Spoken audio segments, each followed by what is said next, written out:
Complete, and that was the. Oh, that was Shaquan. Okay.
All right, ladies and gentlemen, we are live. I'll be right with y'all in just a moment, though.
What's going on, y'all? We are live. It's 3rd and 8, and CJ actually finds Christian Kirk on what'll be a first down. Looks like it was a 13-yard strike, as Texans seem to be moving a little bit.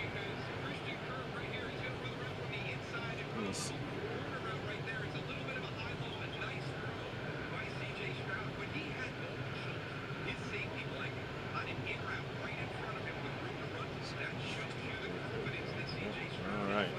Perfect. So, how's everybody doing today? How are things?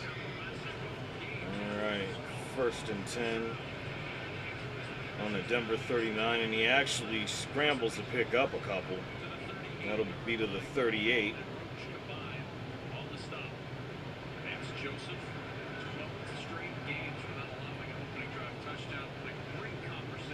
Oh, wow. I didn't realize that. 12 straight drives without allowing an opening drive touchdown. Let's see if that holds up without PS2 today. That's going to be really, really interesting. But anyway, those of you that are live on Twitch, thank you for coming on in. For those of you that are live on YouTube, also thank you for coming on in.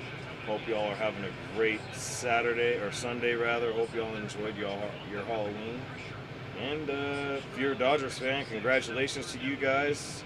Back-to-back World Series champions, as that was just probably one of the most incredible contests I have ever watched live.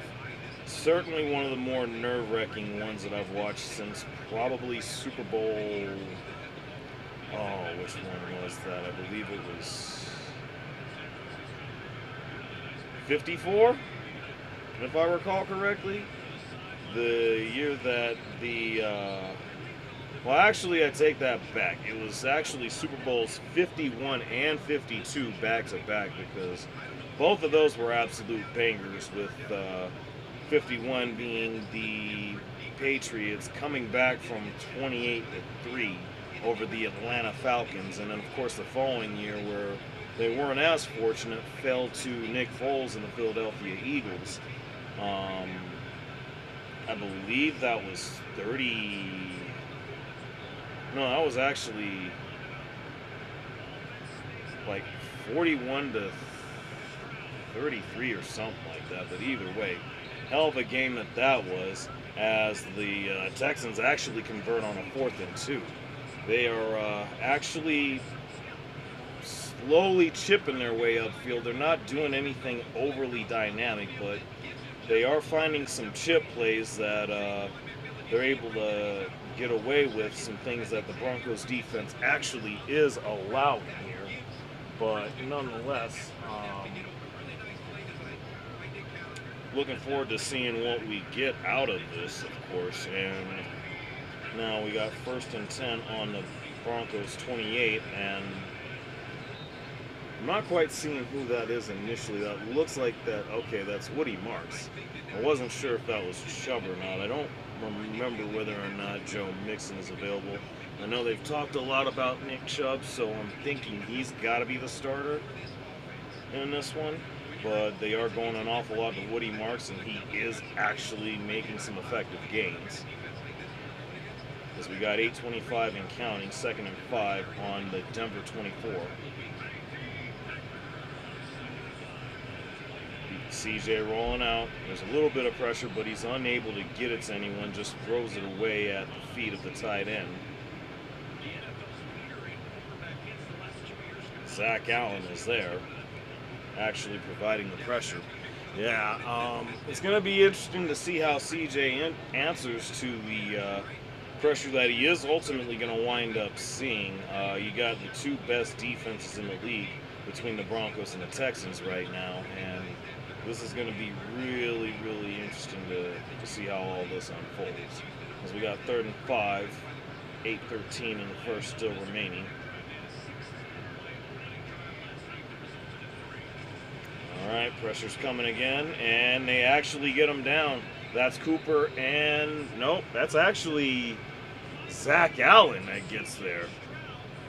It looks like somebody else was there with him, but I think it was just him by himself. So Zach Allen with a sack gets the critical 4th down or the 3rd down stop, and the Texans are going to be bringing out the field goal unit.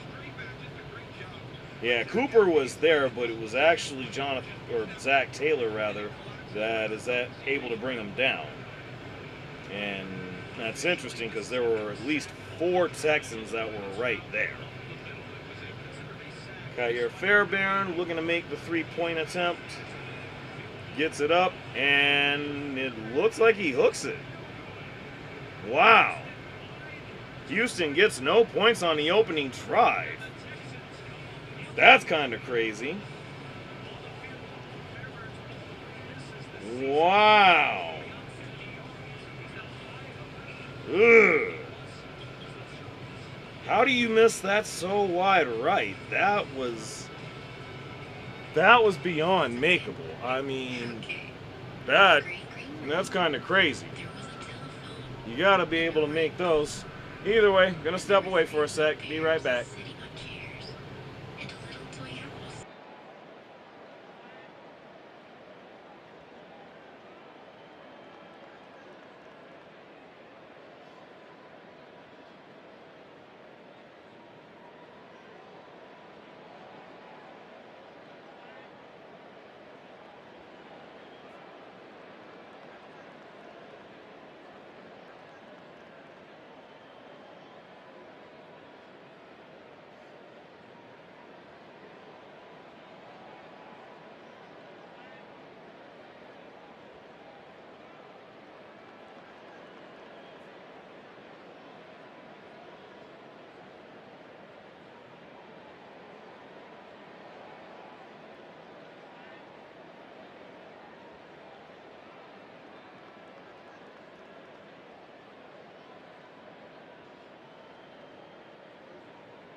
Broncos offense on the field. And Nix with a nice throw out to court, actually able, they're calling it incomplete. Looked like that would have been a 6-yard gain, but I guess he wasn't able to keep it off the ground.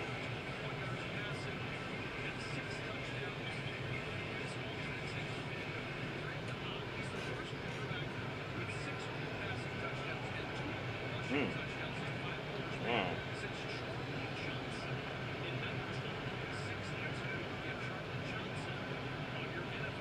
So 2nd and 10 on on their 41. Go under center. Pitches to JK, and he picks up a good 8 or 9 yards and makes it actually to midfield. I mean, J.K. Dobbins has actually been having a hell of a year this season. I mean, it's actually 3rd in total yards. I believe the total at that point was 634, and he just added 9 yards to that. I mean, awesome year that he's having, and the best part about it, knock on wood, is that he's actually staying healthy as he gets the ball again, picks it up, and picks up the first down rather, and gets an additional 3 on top of that on a 2nd and what looks to be 2.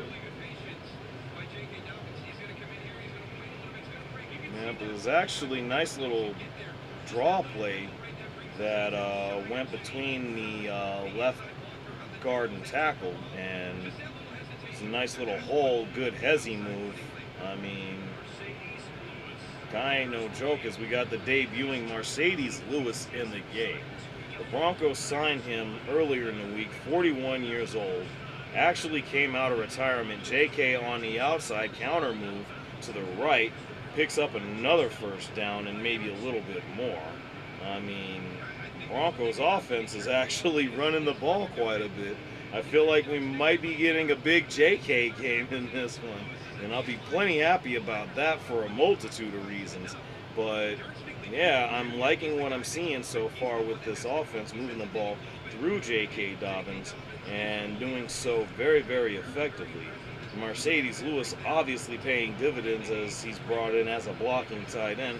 I'm sure he's probably going to see some touches in the passing game, but obviously, again, paying dividends in the run game as Bo actually slightly overshoots Franklin on 1st and 10. It's now 2nd and 10 with 5:19 in the first. And wow, J.J. McCarthy doing things. Him and Justin Jefferson on a touchdown reception to tie the game in Detroit. 10:17 left in the first quarter there. That's going to be a banger if nothing else. I mean, NFC North divisional matchup, I don't know that there's any way around those ever being good. But certainly fun to watch if you're out in that area. Hand off to R.J. Harvey as he's actually picking up a handful. Ball on Houston 33 now as we got some package adjustments here coming for both sides, I imagine.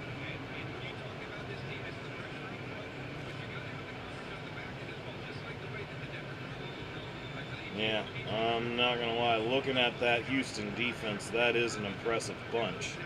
I mean, Broncos offense certainly is going to have their work cut out for them, but again, the fact that they're running the ball and running it as effectively as they are right now is huge. Dump off to JK, which he doesn't, oh no, that's Tyler.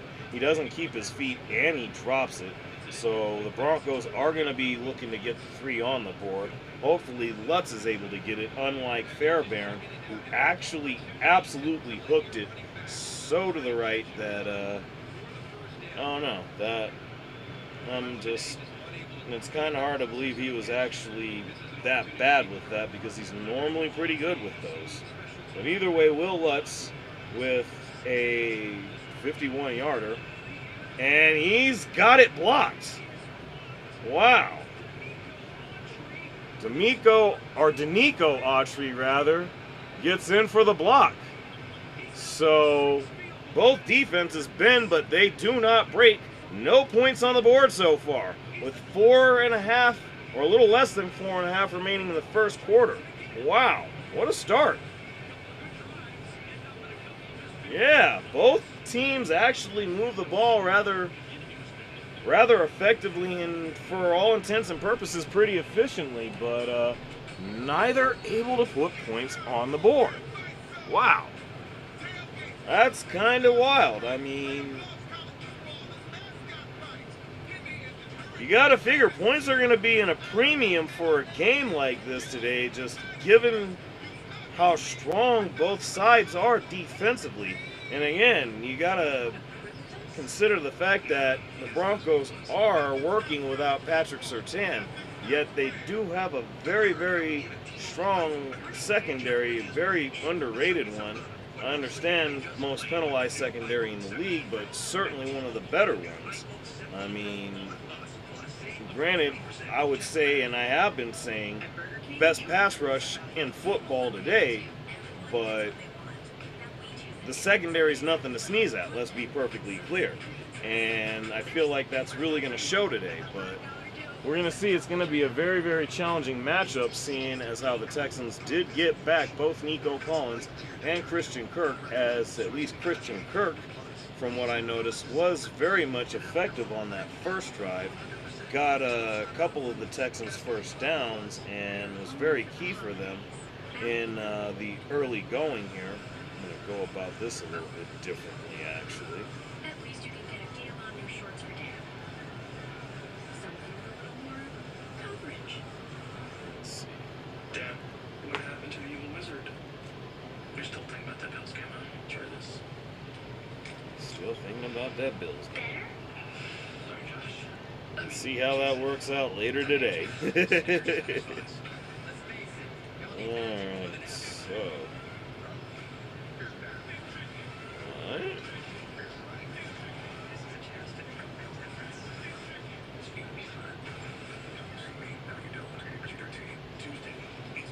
Okay.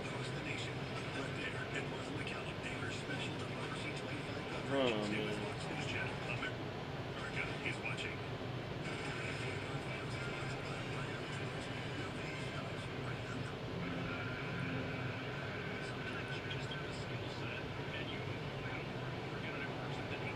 Wow, man. Neither team able to put up points on their opening drives. That's kind of wild, man.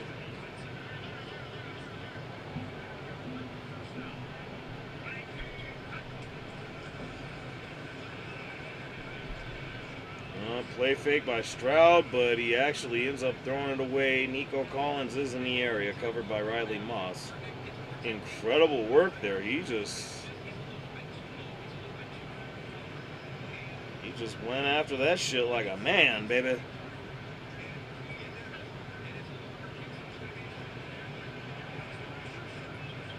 Oh, wow. Stroud able to find Dalton Schultz for a massive gain. That's not good.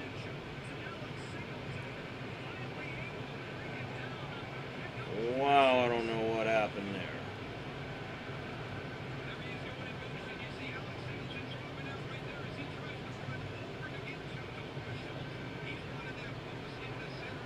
Oh, man, that is not what we need to have happen there. That is one way they can definitely gash the Broncos, is with tight end play, because, yeah, I mean, I don't know, they're going to have to tighten things up on that. That was a mistake they made a couple of weeks ago against the Giants. As they get the ball to Chubb, he actually picks up a good handful, at least a good 3 or 4 yards. Wow, hell of a play there.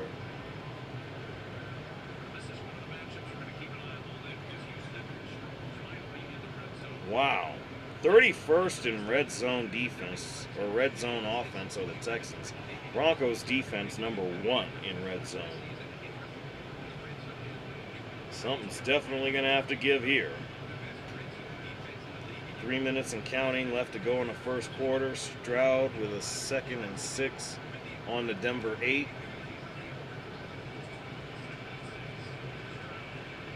Ooh. People are coming for him. And wow, he manages to get away, and he's able to get a first down, but there's a flag on the play. It's actually in the end zone, so let's see what winds up happening here. It's looking like it's going to actually stand.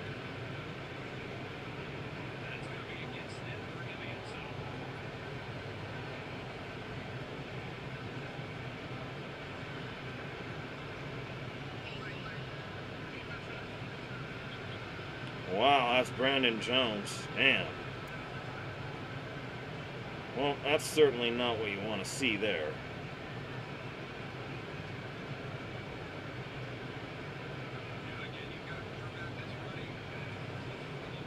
Ah, man.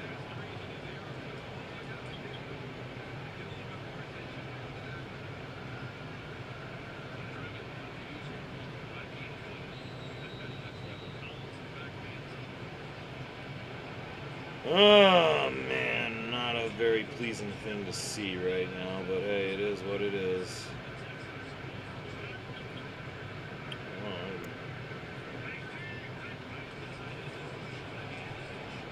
Alright, they handed to Chubb on 1st and goal, but he doesn't seem to get a whole lot of anywhere.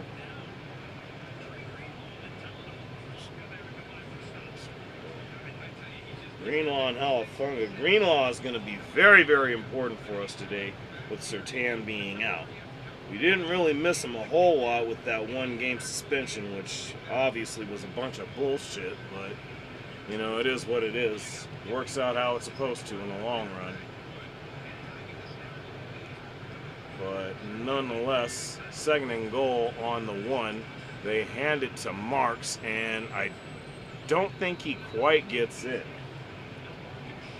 Yep, he's a little short of it, but seems to only be a matter of time at this point, as we're at a minute and some change left in the 1st quarter.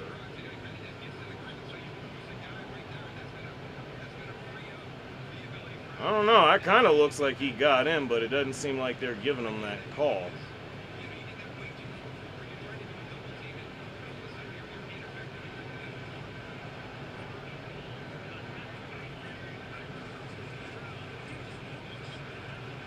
And he gives it to Marks again, and he's fighting for it, but I don't think he gets there again.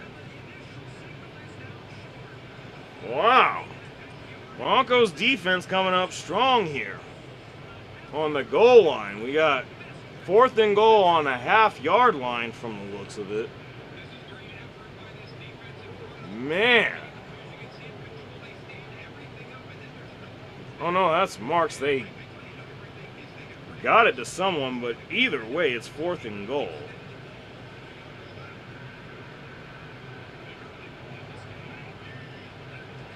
And then they go for a sneak, but they get an early whistle. I think there's a false start. Broncos players are actually rather fired up. Yep, we got a false start on the Texans offense. That's going to bring them back to the 5-yard line. 6-yard line. With 21 seconds left to go. What do they do here? Do they go for it again? Do they take the 3? Wow. That's kind of wild. That's really interesting to see that unfold like that. As, of course, you got to imagine with a lot of the talk that's been going around when it comes to the brotherly shove and the Philadelphia Eagles, and the complaints a lot of people have had regarding that, I think that's kind of a reason why a lot of people have been inclined to have those conversations. I don't know what side you are on with that, but if it's me, you know, it's all about whether or not you can run it correctly or not. And not everybody's going to be able to do that the way the Eagles have. But nonetheless, Fairbairn is actually able to get the 3 this time around and actually makes it a 3-0 lead for the Houston Texans.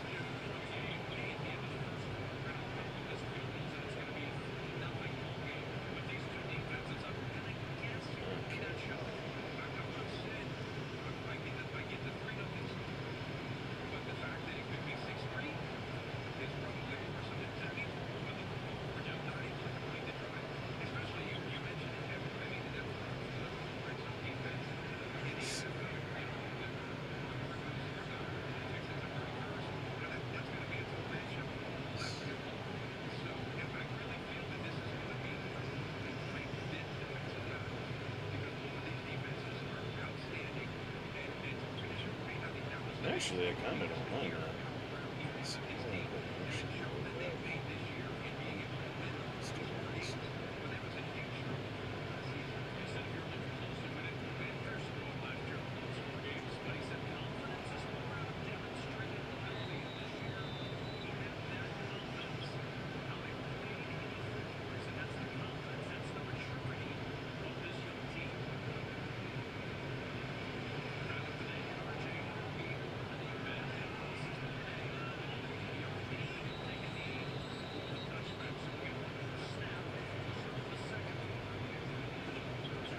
Well, either way, as I'm trying to adjust this window here. Okay, there we go. Alright, here.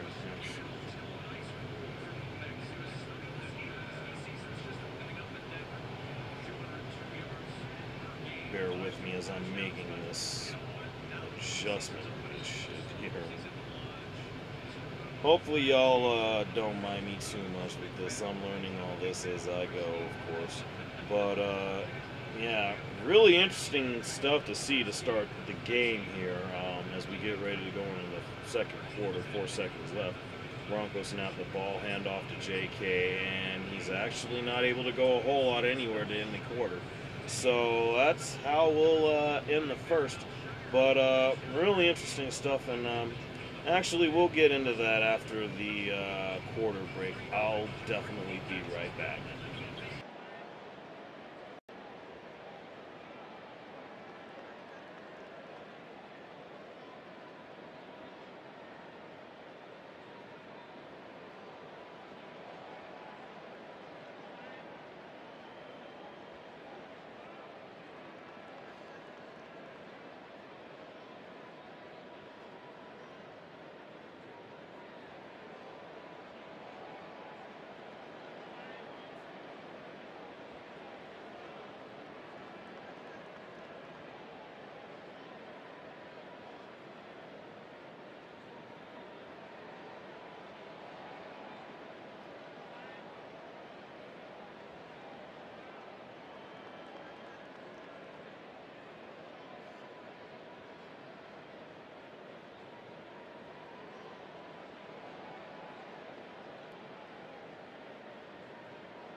Wow, what a shot by Boda Franklin. Unfortunately, he's not able to hang on, but wow.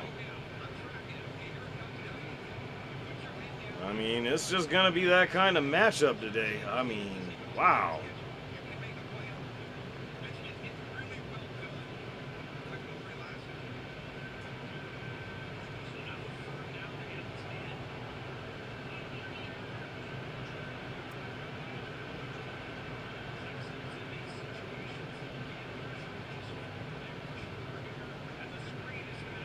Okay, wow. Yeah. This is going to be a tough defensive matchup that... Oh, goodness.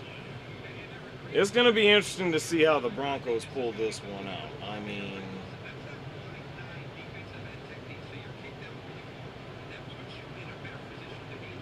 There's just going to be a variety of challenges provided here. I can't really... It's been real easy to fault Sean Payton for a lot of play calling decision making that he's had throughout earlier parts of the season.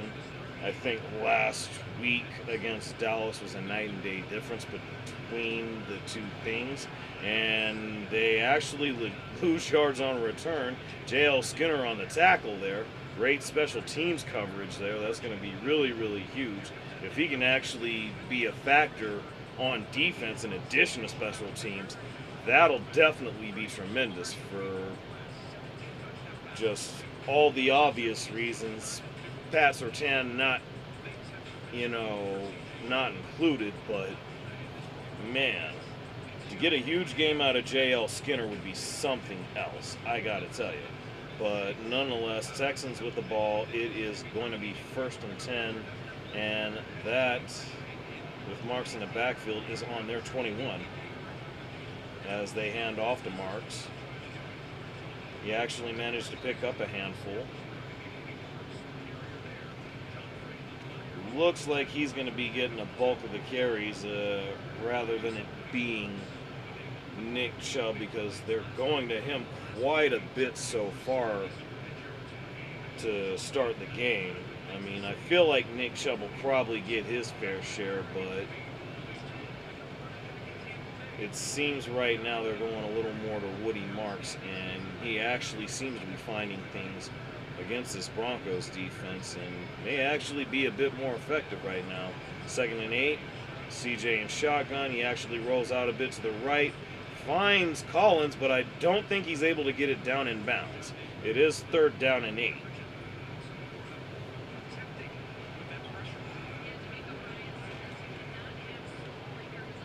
Wow.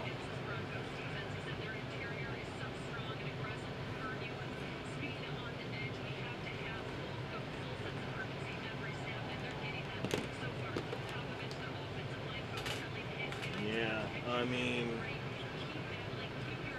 this is just going to be a really, really tough, gritty game. Like I said, I didn't really expect anything else. 2 best defenses in the league. I mean, if you're a fan of defensive football, as Stroud actually breaks away to actually scramble up the field, and they're going to get the 1st down because of a penalty. And there's a little bit of a scuffle between JFM and one of the Texas linemen. And I think Stroud was still down there.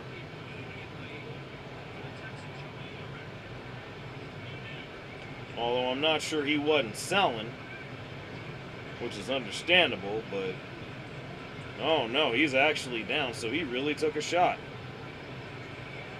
Yikes. This is going to be critical.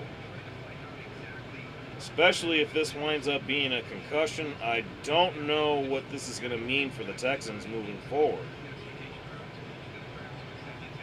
And I'm guessing that was Abrams' strain on that shot, which is really interesting. It looked like it was one of the front 7 that got him.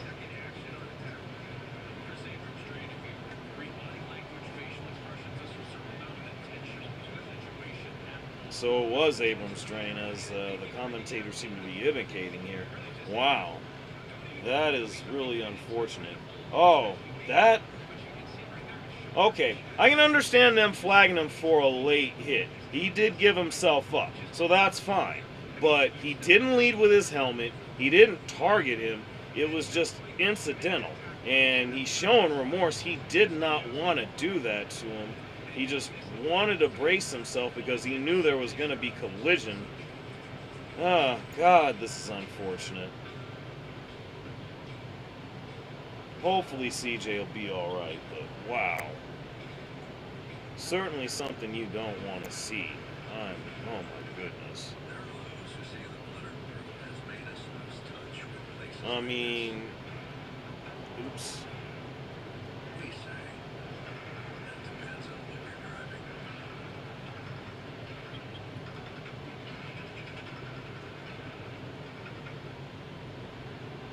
Oh, goodness. Every idea you love. Again, that's nothing. Just a flicker on a screen, asking a simple question. What do Okay, you I see? really need better responsiveness, please.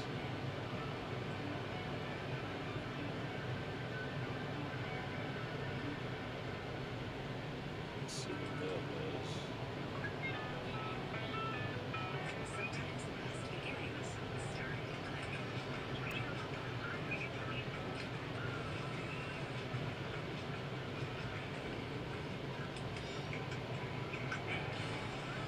And your starts right now. Spring into Magic and save up to $250 per night with the purchase of a 4-night, 4-day room ticket package at select Disney Resort hotels. And let the magic begin at Walt Disney World Resort. Today, let's paint with bear. Wait, you don't have her. Well, do you have a... It just says paint. I thought you said you researched this. Are all paints the same? No, they're not. Get the most trusted paint brand in America at an everyday low price. Only at the Home Depot. And they're low. The thing about long-term relationships is sometimes you need to spice things up. And look at that. Crispy chicken from Taco Bell. Brand new classic.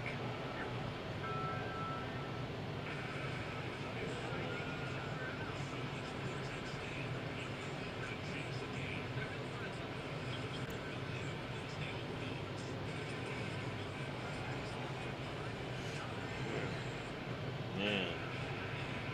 Well, it looks like he's able to walk off on his own power. Not real sure if he's going to be able to get back into the game because they are having to help him out. And it, oh wow, so it was 4th and 2. That's interesting.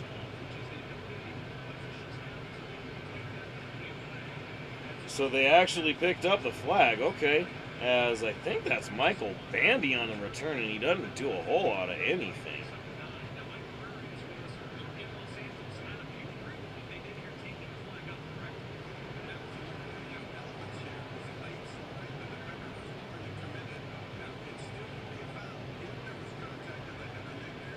Yeah, there was no contact to the head or neck area. That would have been really messed up if they actually went through with the call. So we're going to just go with that for right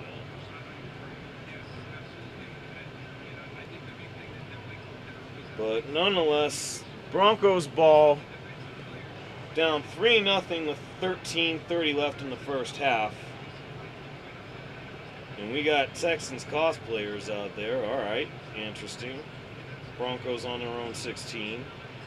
Play action fake to Harvey, and he actually just throws it away. There's a flag down.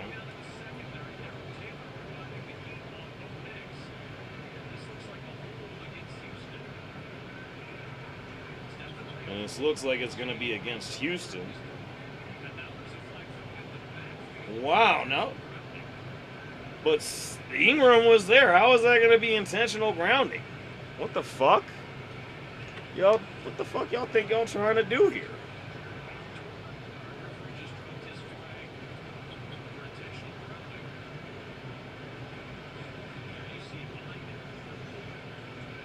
And I think one of the other refs is talking to him like, yeah, somebody was there. He threw it towards the feet of a Broncos receiver as Stroud is headed back to the locker room. That cannot be a good sign if you're a Texans fan.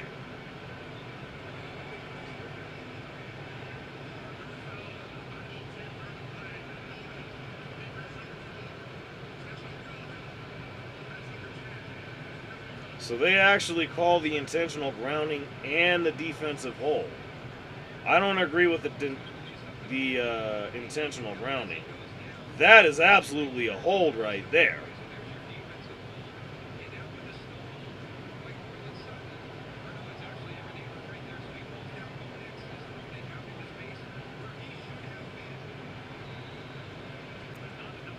I don't know. I guess he wasn't close enough just because Ingram fell to the ground. I mean, maybe Bo should have just been able to. He actually picks up about 2 or 3 yards on that, which is really interesting because those kind of plays haven't worked out so well for the Broncos in recent history.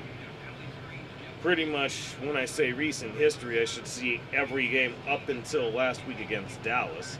So I guess Peyton's back to trying that shit again. Hopefully he doesn't do a whole lot of that because we can't afford to be having that sort of thing against the Texans defense that is coming out looking as impressive as they do right now. 2nd and 7 on the Denver 17.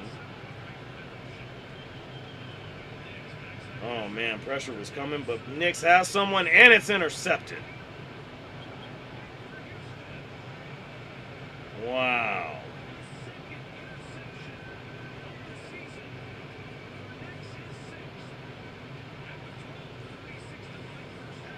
That was actually just great safety help right there. I mean, like I said, not something you need to have happen with a defense like the Texans. Holy fuck.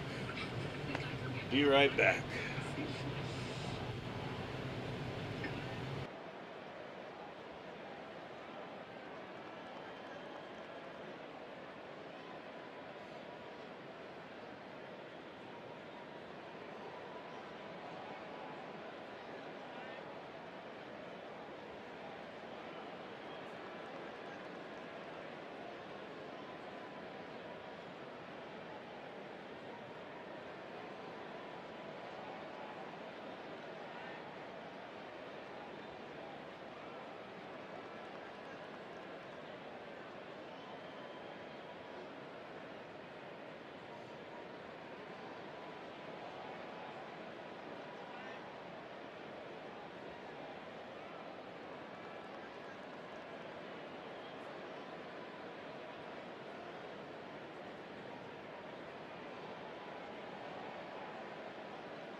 Alright, we're back after the interception thrown by Bo Nix. I'm not going to lie, that was just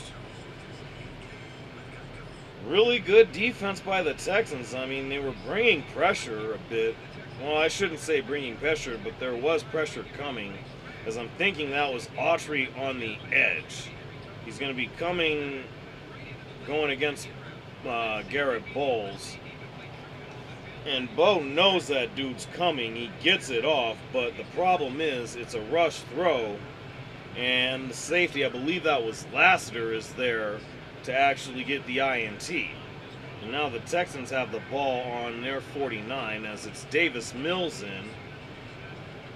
Ooh, and the ball is tipped by Brandon Jones. That was going to...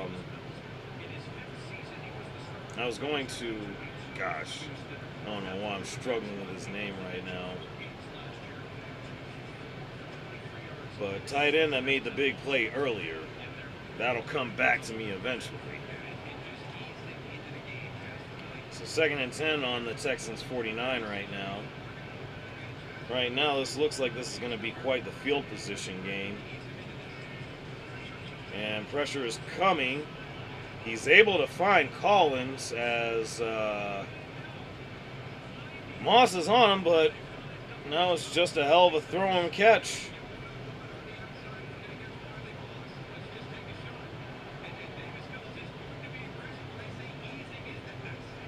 You just had Moss beat on that one. There's only so much you can do about that. He's going to have to really adjust to dealing with that a lot better.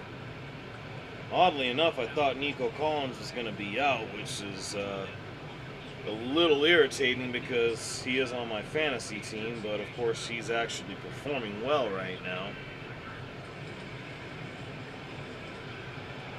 And Woody Marks is actually getting a pretty good gain on first down. That's actually going to be 2nd and 1.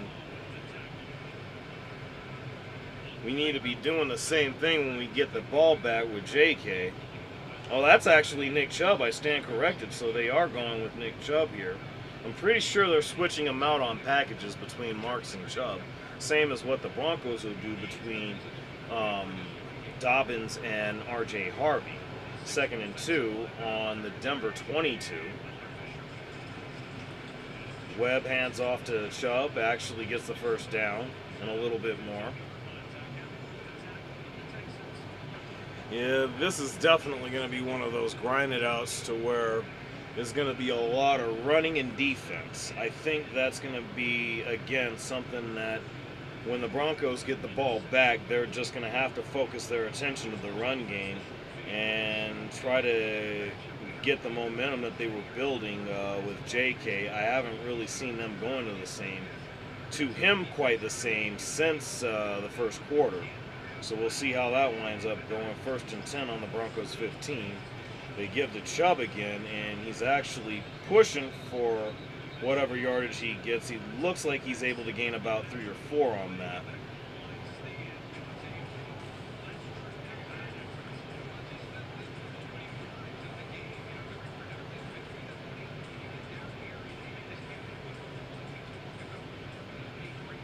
Wow, they even went to the fullback. I didn't even realize that earlier. But went to the fullback and didn't get a damn thing, except for 3. I mean, they certainly have shored that up with the Broncos defense. The run game, it's certainly been performing better in recent weeks. It's going to really need to be doing well today as Mills gets the ball to Collins. He's going to be short of the end zone on about the 2 or 3. Might have even stretched it out to the 1, as it'll be 1st and goal. I'm thinking that's going to have to be what they go with there, is trying to find Nico on a post route, or, I don't know, maybe they find something in the run game here, and they actually try to do a bit of a sneak, but they really don't get a whole lot of anything. They almost lose yardage, as Mills actually tried to take it himself, which is a really interesting call. Gotta say, I like it, but really, really interesting call for that.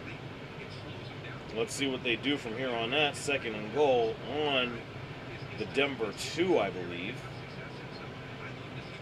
with 8:50 and counting.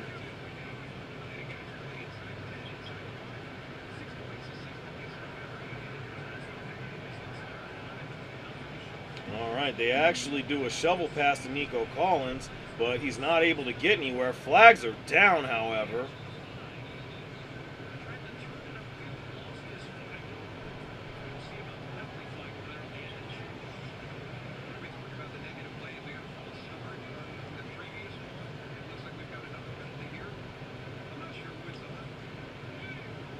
Okay, we got holding on the Texans, so this is coming back regardless. Wow. Those are going to be very, very critical, as that's Xavier Hutchinson with the hold. And yeah, he's really wrangling up Jahdae Barron there, as he actually should have been able to get the stop on Collins. Very obvious, as now that's going to bring him back to about the 12-yard line for 2nd and goal. This is going to make scoring a lot more difficult. Again, Denver Broncos red zone defense, #1 in the league, as Malcolm Roach is coming into the game here, as they got a bit of a heavy front going. And they actually handed off that looks like Marks. He's able to get a yard, but Zach Allen is able to snuff it out. This is going to be 3rd and goal on about the 11. and we got extracurricular whistles. But wow, I mean, Zach Allen is definitely a capable edge rusher. Let's be clear about that. You can't mess around with him off the edge. And Marks is down now. The Texans are starting to drop like flies. This is not good if you're a Texans fan. And now, okay, so I guess Stroud might actually be out with the concussion, as they just alluded to. Now we're going to see what's up with Woody Marks. I can't imagine that's going to be good, as the Texans' backfield has to be thin as it is. I don't think Joe Mixon is playing, otherwise he would probably be in there right now. But they have been working with Woody Marks and Nick Chubb, and I believe they had another fullback in there. Either way, very, very troubling situation here for the Houston Texans, as they're trying to score here in the red zone, but having this sort of thing happen is not going to do you any favors in the long run. Introducing Arby's steak nuggets. Perfectly seared, perfectly smoked. It's like if you Man, ordered steak that's pretty wild. Wait. I mean, I'm not really sure what else to say other than that.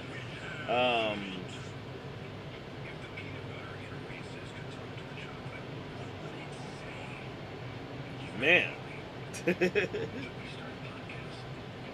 Really interesting to see how that winds up affecting the long-term aspect of this game. I mean, wow. I don't think I would have anticipated so many injury issues. Thank goodness there's not much of an issue when it comes to the Broncos side of it. Hopefully it stays that way, knock on wood, as I said before. I mean, this is actually rather crazy right now to see.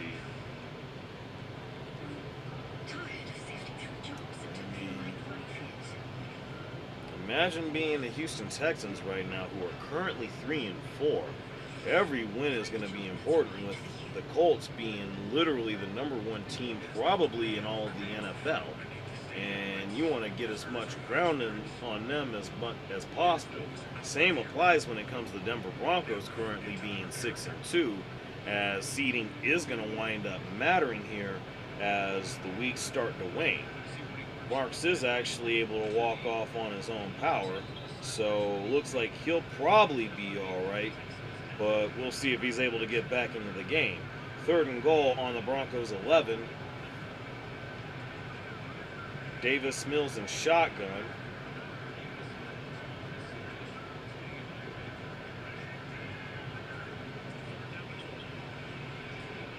And people are coming, and that's, I believe, Cooper bringing him down. So the Broncos will hold him on another drive. They will be going for another field goal, will the Texans. Jonathan Cooper just getting there without any sort of resistance whatsoever, just about. I mean, runs through whoever that tight end is, and I believe that was Titus Howard. And Mills tries to get away, but at that point it's already too late. He's only able to keep Cooper from getting a strip sack, which probably would have been that much more disastrous for the Texans. Fairbairn takes another 3-pointer, and he actually gets it this time. So he's actually 2 for 3 on the game. But man, Broncos defense, again, #1 red zone defense in the league, holding the Texans to 6. As there's 7:11 left to go in the half. We're going to go ahead, step away yet again, definitely be back here.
Alright, we're back. 7-11 left to go in the half.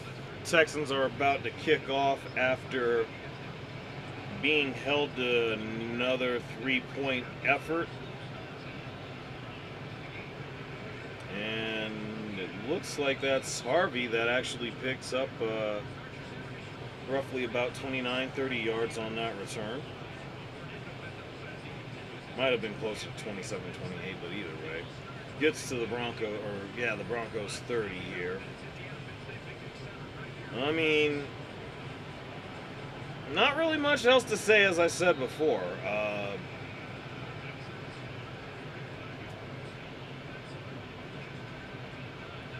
Pretty much a grinded out defensive game.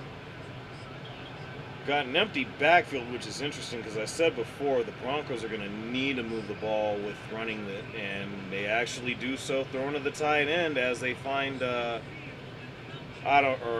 Troutman on a bit of a seam route, and he's able to pick up a good chunk as he's able to get to midfield. So never mind what I said on that. I'll shut the hell up. Let these guys work, and it's actually a bit of a hitch route. A mini hitch of sorts. And he found that soft spot in that zone and just was able to get away with it. And Bo with another throw at somebody's feet, as this one does pass the fucking line of scrimmage. Yeah, someone was there, and it was past the line of scrimmage again. As we get a rotation shift yet again.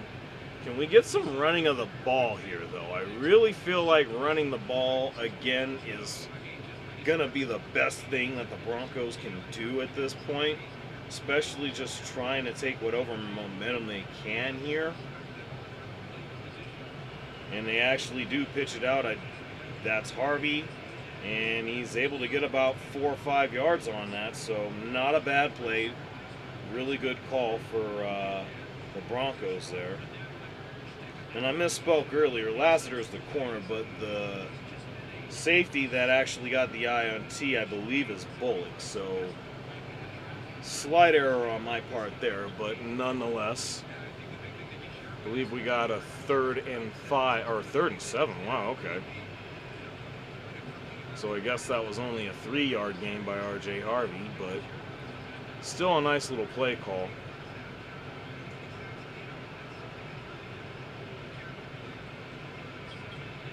All right, Nick's out to Bandy. He picks up a first down and more.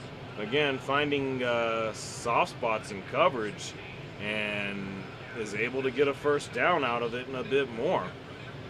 I mean, Lassiter was on him, but he kind of got brushed off. Wasn't quite a pick play. He just got mixed up in a little bit of congestion in the coverage and wasn't able to get to Bandy until it was too late. Again, picks up a first down and then more. 5:20 and counting left in the first half. Broncos 1st and 10 as they are on the Texans 30. Bo under center. And they play fake to JK. He goes deep. He's got Franklin, but it's actually Derek Stingley Jr. who's on the coverage. He wants a flag for OPI. Don't know if I see that being the case, but that was a great job by him. So we'll see how this winds up going. 2nd and 10. Wow, Rico Dowdle doing work against the Packers.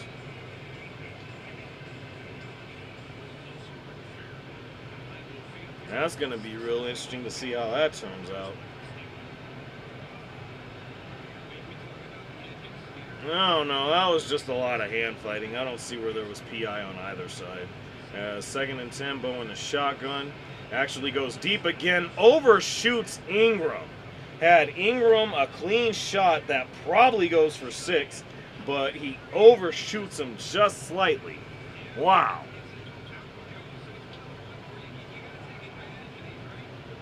Yeah, wow. Just a little bit high.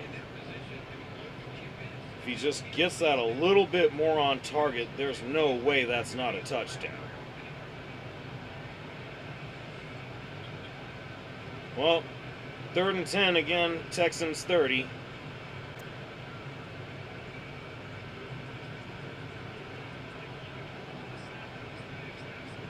Bo gets it off, sends it deep, and it's Sorton. It's a touchdown. Sutton with the touchdown. Broncos will take the lead with the extra point. Wow, what a beautiful throw and catch.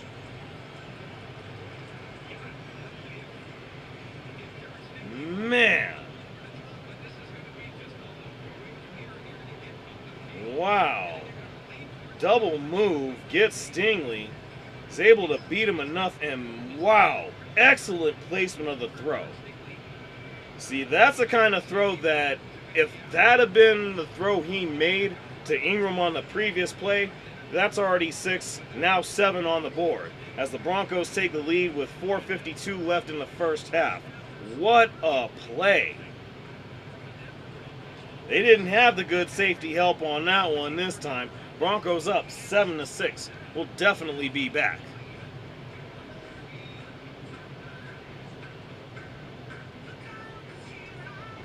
Ready to lose weight?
Okay, I'm still here. Bear with me just a bit. I'm actually sorting some things out here.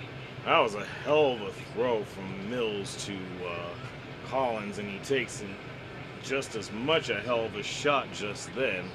And now the refs are talking it over as there are multiple flags on the field right now. I'm still going to be stepping away for a bit, but we'll be back here in a little bit. As again, just kind of sorting through things, but definitely hang tight. I want to say thank you for hanging out with me and everything here today. Definitely appreciate you, whether it's on Twitch or on YouTube. So really cool to have here today. And with that in mind, yeah.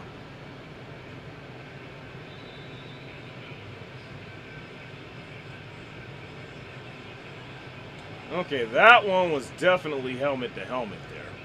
Certainly no denying that one.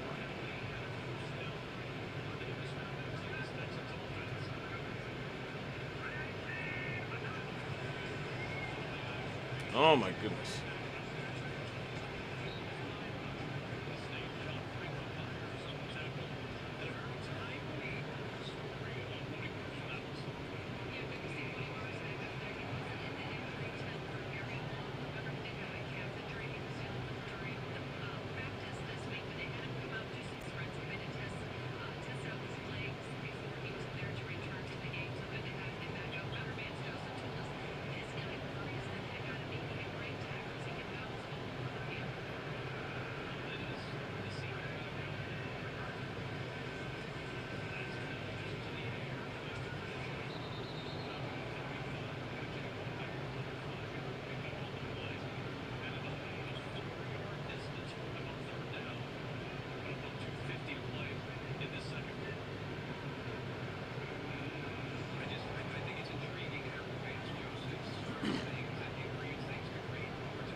Here we go.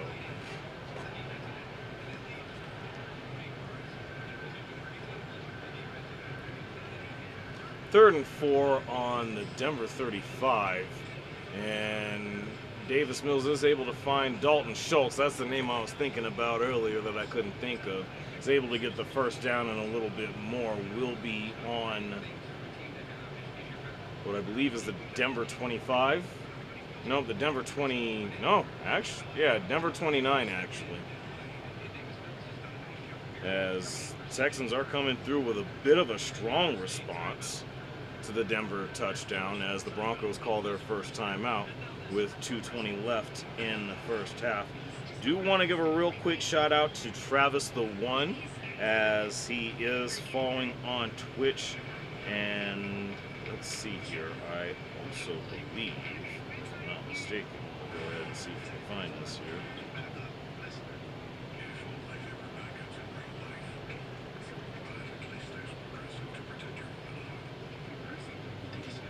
We actually have a new subscriber on YouTube as well. I want to get you shouted out as well. Anytime we get these new subs on YouTube, followers on Twitch, gonna shout y'all out every time. So definitely keep that in mind if y'all enjoy the content. I know I've been real slow. I've been inactive the last week or so. Gonna try to get back into the swing of things. A lot of life adjustments I'm trying to make here right now, and little by little, it's a work in progress, but we gonna get there, I promise you on that, and we gonna see what we make happen, as it's 1st and 10 on the Denver 29. Mills in the shotgun as a man is motioning to the left, and we got pressure getting to Mills. Ooh, it is almost picked off by Hufanga. Great coverage on Woody Marks, as fortunately he's actually back in the game. And seems to be doing all right there.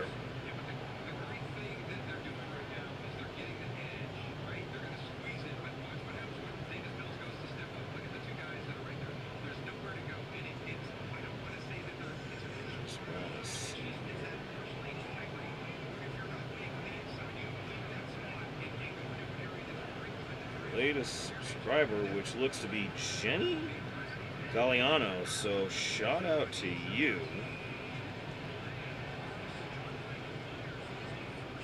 and Franklin Myers actually is able to make a stop on what will now be 3rd and 10. But yeah, shout out to Jenny Galliano and Alex Magic 14, as you've also subscribed fairly recently as well. So right on to you guys. Definitely shout out to new subscribers, new followers. Again, Travis the One on Twitch as well. Again, if y'all enjoy that content, y'all know what it is. On YouTube, like, share, subscribe down below. Share, let everybody know what's going on here. Let everybody know we got a cool thing going on here on the channel.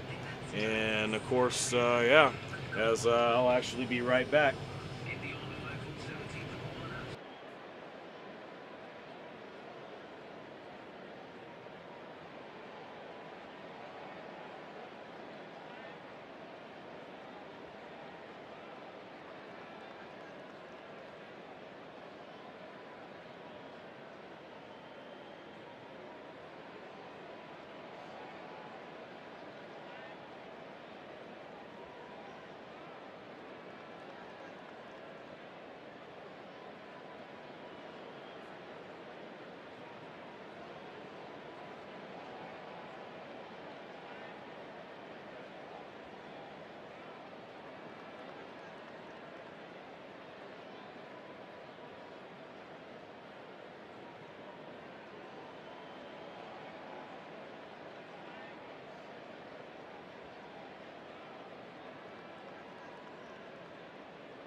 Oh wow, Packers pick off Bryce Young. Wow, all right. 2 minutes left in the half. Texans with the ball again on the Broncos 29, 3rd and 10. Davis Mills actually 6 for 8 with 64 yards so far after taking over for C.J. Stroud, as they actually throw to Christian. Oh no, that's Collins. They're short of the first down as Abrams Drain is on the coverage, and there's a little bit of jump between Collins and a couple of Broncos, which is always interesting to see. But wow. Yeah, he presses him real good. Might have actually got away with some stuff there. Broncos used their second timeout with 1:55 remaining, as it's 4th and 1. And the Texans are contemplating what they're going to do. It doesn't look up. Yep, the field goal unit is coming out. It looked like they were going to pull Fairbairn off the field, but he is coming on, so they're just going to take the 3 here yet again, as the Broncos are just stifling the Texans in the red zone. I mean, they're not able to make anything of substance happen in the red zone. You got to imagine that can't be good for Houston if the Broncos are able to continue to move the ball the way they were on that last drive, and they were actually doing so mostly through the air, which is very impressive to see. And Fairbairn barely gets it this time. He almost took it left. He nearly got it inside that left upright. That's wild. Yeah, that one came real close to being off. He barely got that in, just squeezed it ever so tightly. Which I gotta say is really, really impressive.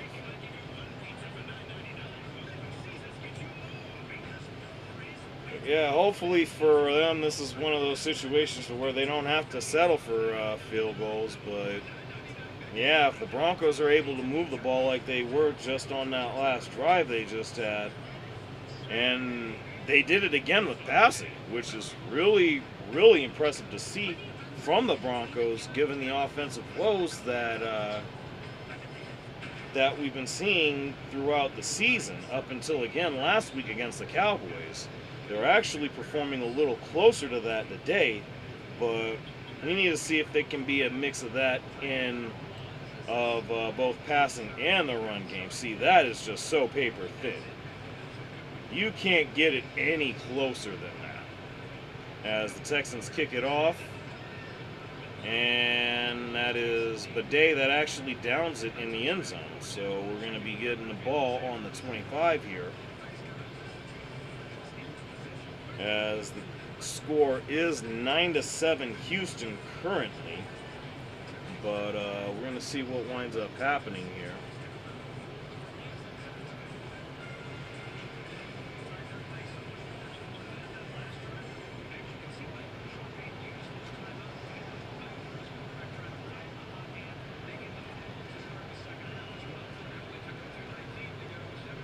So minute 52 to go. Broncos on their own 25.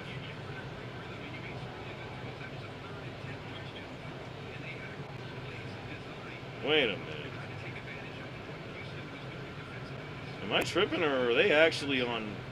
Okay, I was going to say, as the refs are moving them back, they were somehow on the 35, which I don't think that's how that's supposed to work.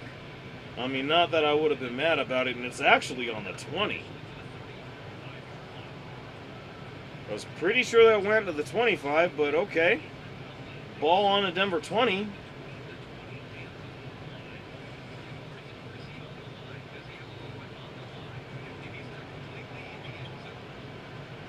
Yeah, he's in the end zone when he catches the ball, so him downing it in there is legit. I don't know why that wouldn't be the 25, but I don't know. Either way, 1st and 10 Broncos.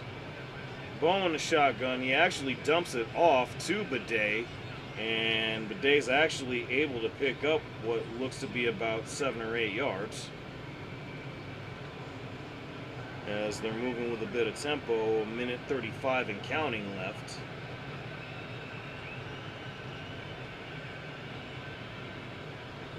Oh, it was a first down. Okay. Bo's going deep. He's got Franklin. Wow. Was he able to keep the... Okay, I guess he didn't keep both feet down, but what a catch that would have been had he done that.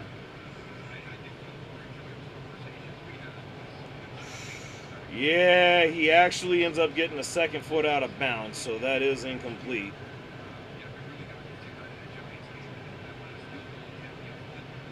If he was able to Julio that would have been a hell of a play, but nonetheless, 2nd and 10 on the 32. Bo still in shotgun. Dumps it off to Bidet. Does not get a whole lot of anything. Loses actually about 4 or 5. And the Texans use their first timeout. Wow.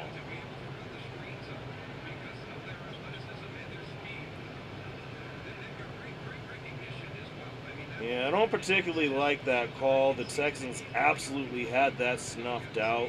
At least 3 of them are right there. They knew what was going on. So now they're going to have to find something not so predictable with this.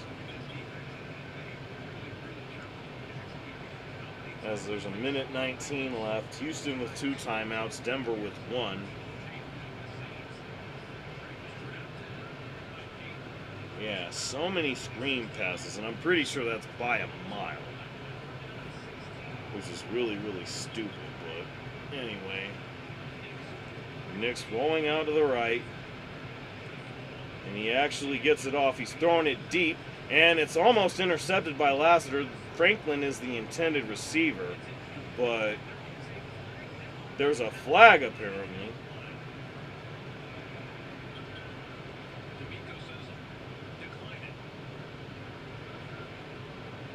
Looks to be on the Broncos as D'Nico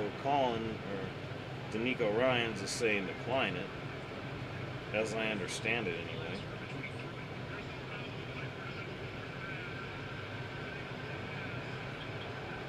Okay, so no flag, as he was behind the line as he threw that, but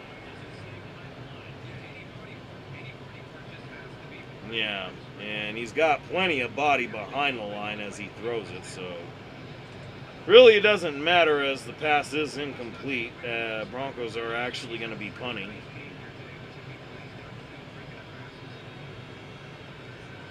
Yeah, I know they were trying to work some things in, being that there's not a lot of time left. They're trying to work some tempo, a little no huddle type stuff, but at some point you gotta be again looking to get that run game going. I'm not sure why I'm not seeing an awful lot of JK. We're gonna have to check here. Hopefully he's not on the injury report. That's one of the last things the Broncos need right now.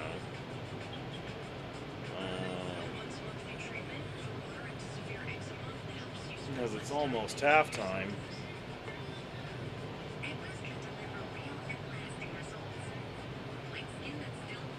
Let's see.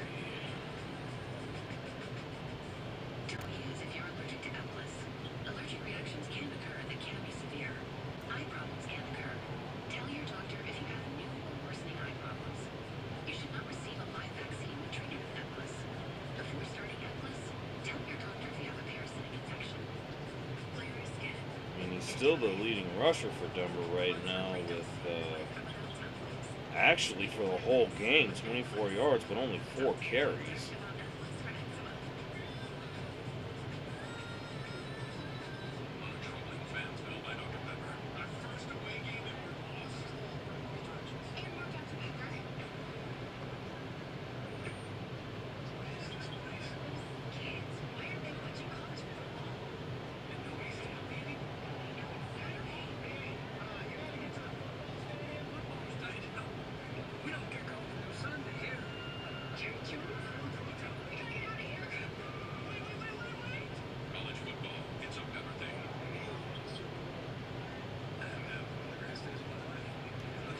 Oh, man. By accusations that my birds only want to sell wings. You know what they're saying out there? They're saying the quarterbacks are scrambling apparently to sell eggs. Oh, Baker Mayfield's a bread influencer. That does make you know, football is not employed to sell food. When football makes you hungry, order Uber Eats.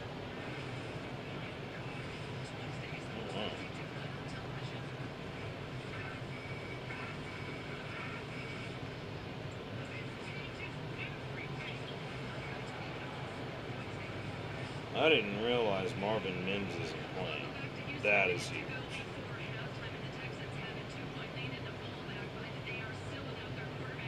Okay, so Lucas Kroll is on IR. I didn't realize that either. And now apparently Ingram's out.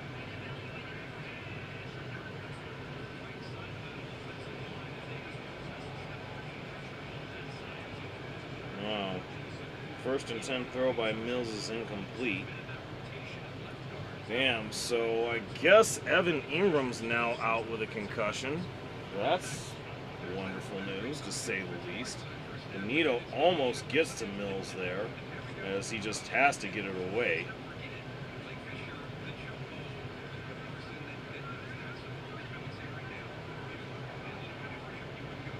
Second and 10, 57 seconds left in the half.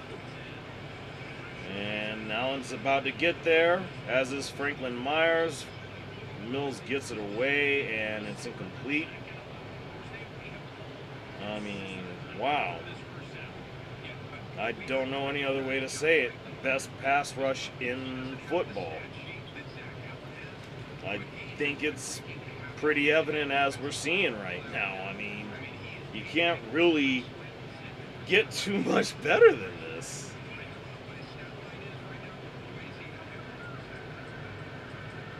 Because we've kept Nico and Christian Kirk very limited.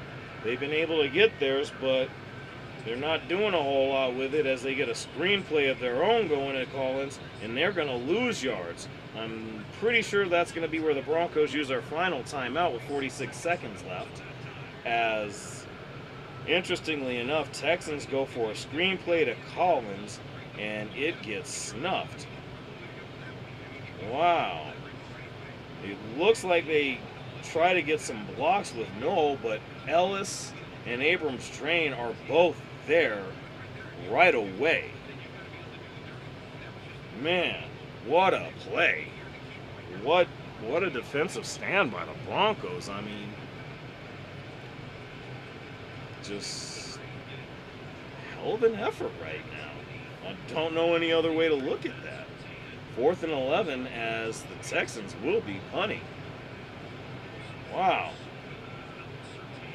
And as the announcer is mentioning, it is without Patrick Surtain that the Broncos are doing this right now. Hey, I think it all just speaks for itself. And people, oh, it's a muff punt, damn it! And the Texans have the ball back on the Broncos 30. Damn, bro, what are you doing? As I'm putting over the defense, now they got to show out again in the red zone as they have been. Damn, get this idiot on the bench. Let him do what he's got to in the receiving game. Wow. Yeah, dude, what are you doing, man? Let that go. Wow. What the fuck? That's just... I'm only going to fault him to the point to where that's just the result of not getting a lot of PT. I didn't realize Mims was out. Obviously, he's filling in, but he's probably not going to be doing that too much more after that. 1st and 10 on the Broncos 30 with 41 seconds left. God. That really did not need to happen, bro.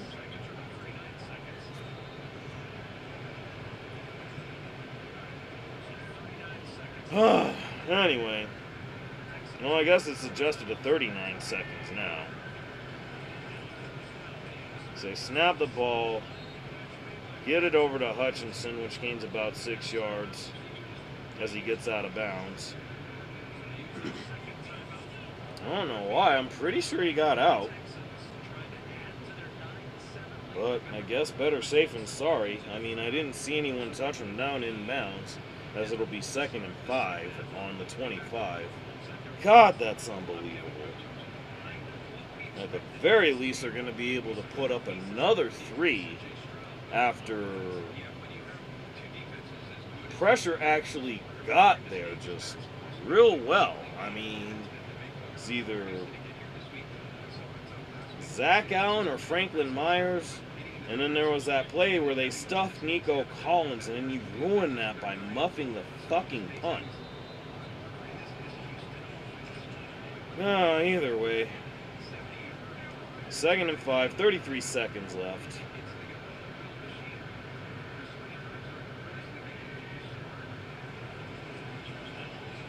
Wow. Mills gets it to Collins. He's able to get a first down and a little bit more. Time is ticking. They don't have any timeouts. It's getting to be 20 seconds. And Zach Allen is down. Ooh, gosh. I think he's favoring a hand or an arm. That's not good.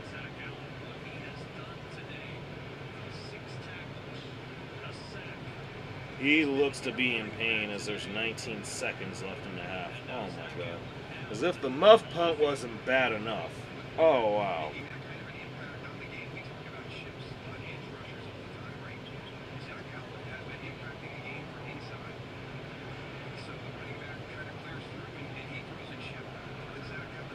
This is bad because the thing about Allen that makes him so important to our defense is that he's been very good with the pressure he brings up the middle. But, oh, he took a shot to the ribs. Okay, so we got the wind knocked out of him a bit. So he'll probably be alright, but man.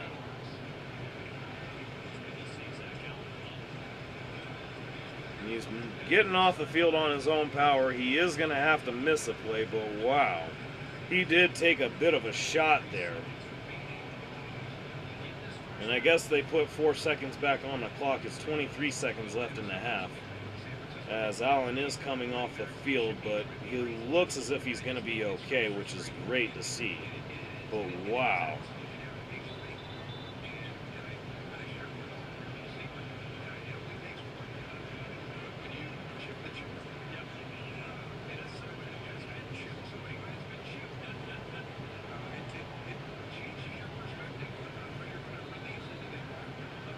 And somehow the Broncos don't have any timeouts, but the Texans do, which is really interesting. Anyways, pressure's getting there, and they bring him down. That's that's Tillman.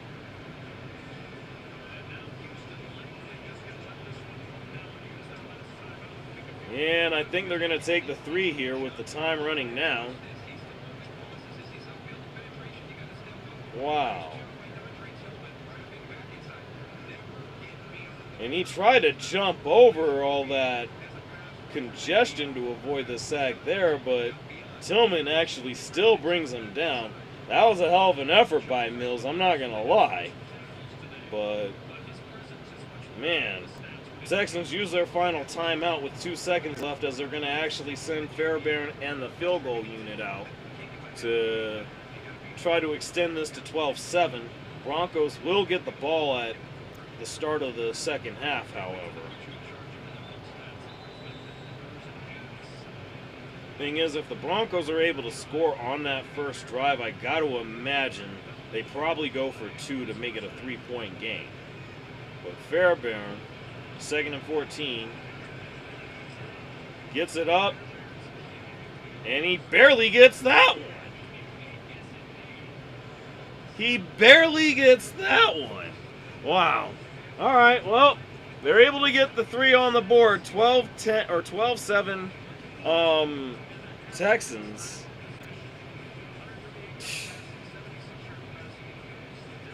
Hell of a battle in the first half. As stated, defensive grinded out. Broncos managed to get a great offensive drive, finding Cortland Sutton for his only catch of the game, a 30-yard bomb from Bo Nix that gets the only touchdown of the game. But nonetheless, again, it's halftime. Texans up 12-7. We'll see where this goes, and I will see y'all back of the half.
Alright.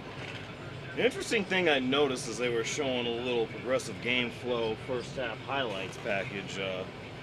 That interception both threw was actually intended for Cortland, and of course, interestingly enough, it was Court that got the lone touchdown, as mentioned before, of the game. So, yeah, I love to see how that works out. Now, as we start this next half, I feel like it is incredibly imperative, and I feel like I've said this quite a few times throughout the season. Get the run game going. Let's get JK and RJ going and kind of build off of that. Obviously, we were able to find some things in the passing game, which is really good. And outside of the muff punt, you can't really complain too much. Defense has actually been holding it down. It's going to be tough given that it's Davis Webb, that's our quarterback's coach. Davis Mills, rather, in for C.J. Stroud, who's out with a concussion, and I imagine won't be returning for the rest of this game, at least.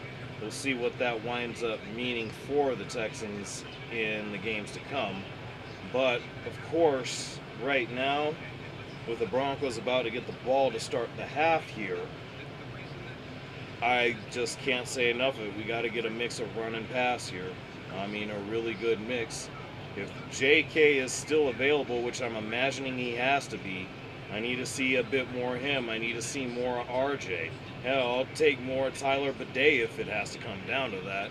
I mean, get Adam Prentice going for all I care. It just really doesn't matter. We need to get some run game going, as Bidet, the aforementioned Bidet, is actually down at the Denver 24. Yep, I see JK running out there, so it looks like he's good to go. That's definitely good to know.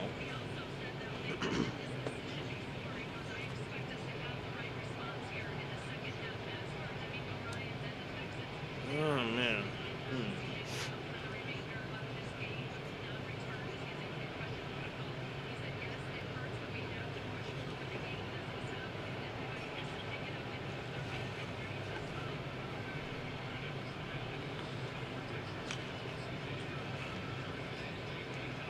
JK, just as I called for it, picking up a near first down.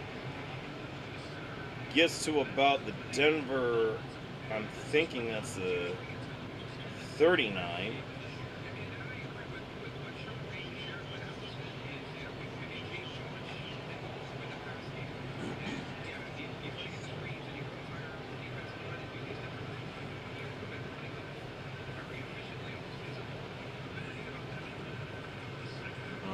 Fullback dive. Okay, Prentice picking up the first down on 2nd and 1. Things you'll love to see. I mean, I believe I called for this. I believe I was just calling for this. Run the ball. Let's actually burn some clock. Get these guys going here. I mean, shit.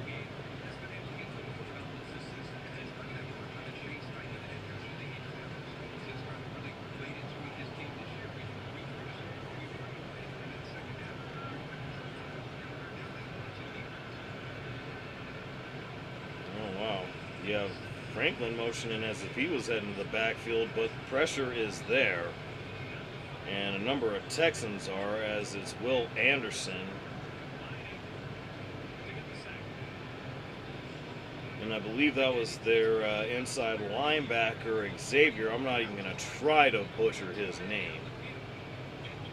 But yeah, both him and Will Anderson are there as they get the sack. That's one of few sacks anyone's actually gotten against the Broncos, 2nd and 12 on the Denver 33, as got a handoff to JK as he's actually able to pick up about 4 or 5. So still paying dividends for what he can do in the run game, as it'll be 3rd and 8.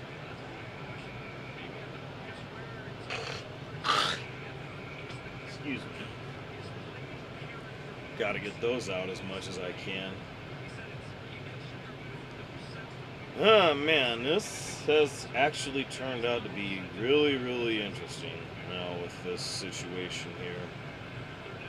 Wow, okay, Ingram is out there. I thought he was out with a concussion, but he seems to be all right. He just lined up on the outside, and I don't know what Bo was looking for. He was going to court, but I don't think they were on the same page about the route that they were supposed to be running. I think Bo was expecting him to go a bit more inside with it, maybe a bit of a double move to get some inside position, but this is going to be a 3-and-out to start the second half, which well, actually not a 3-and-out because they did pick up a first down, but they only get to about the 33 as the punting unit is out.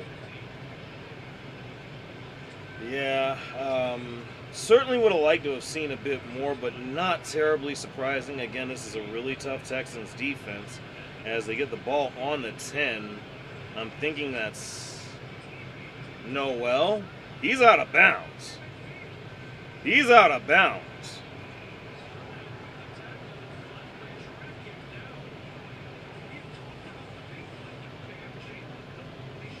He gets it at about the 8 or 9.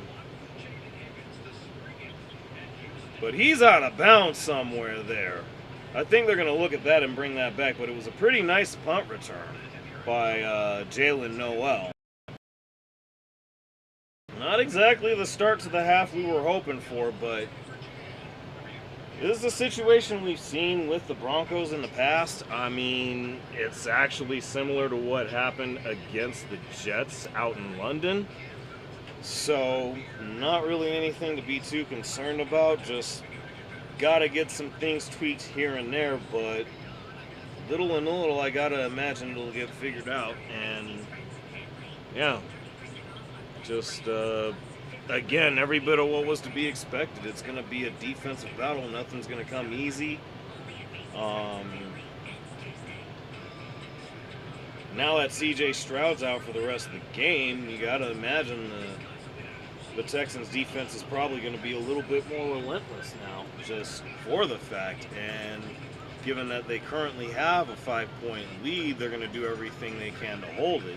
It's just, can Davis Mills and the offense do anything in response to that? But based on what we've seen from the Broncos defense thus far, that hasn't necessarily been the case. They've gotten some first downs here and there, but, you know, first downs only mean so much. And again, Broncos actually just proved that point, only being able to get the one first down on that first drive of the second half. But again, we'll move along and see how the rest of the game progresses. As stated, defenses played very well today. Both defenses are impressive right now. I mean, there's just not enough that can be said. And it may actually just come down to a critical turnover. Hopefully that's one that the Broncos are forcing, but we'll see. We'll see. A lot of football left. Awful lot of football left.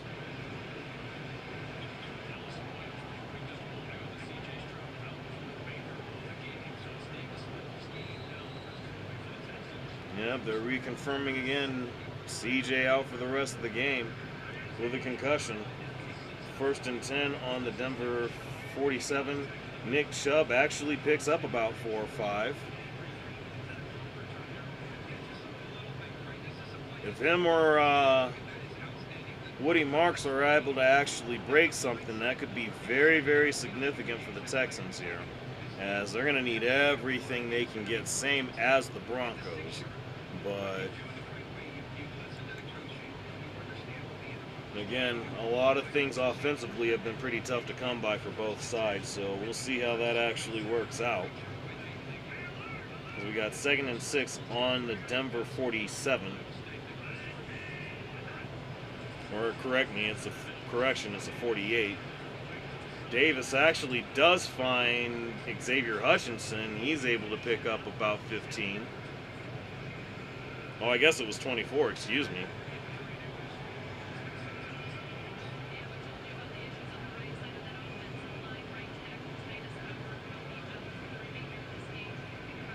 Oh, wow.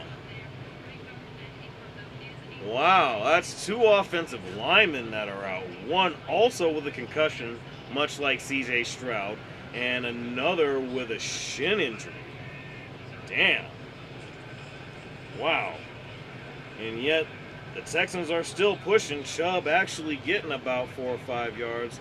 It's interesting. Now they're going more with him. They were going a lot more with Woody Marks earlier in the game. Now it seems to be the Nick Chubb show as he's able to pick up 4. Yeah, this was just an unfortunate incidental play here. Of course, there was no malicious intent. Abrams does lead with the shoulder, but he's trying to brace himself for the contact, and is trying to minimize the damage not only for himself but hopefully Stroud. As unfortunately, it just doesn't work out that way. They seem to do a push pass over to Jalen Noel, but it seems to lose yards as Alex Singleton is there. But yeah, gonna be really interesting to see how the Texans continue to navigate here, because those are some huge injuries to have. I mean, 2 of your starters on the offensive line, and on top of that, your starting quarterback. I mean, that's just never something you want to be dealing with in a situation like this. Again, the 2 best defenses in the league, 3rd and 9. And Mills gets it off, bounces off the hands of the receiver, and is incomplete as Broncos are in the area, but no one close enough to actually get to the ball. As Fairbairn and the field goal unit will be taking the field yet again. That was Schultz.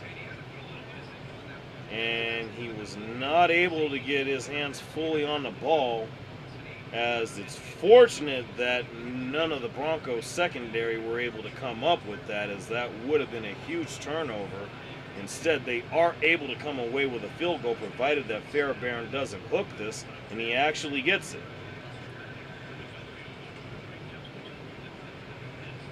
And now we got a score of 15-7.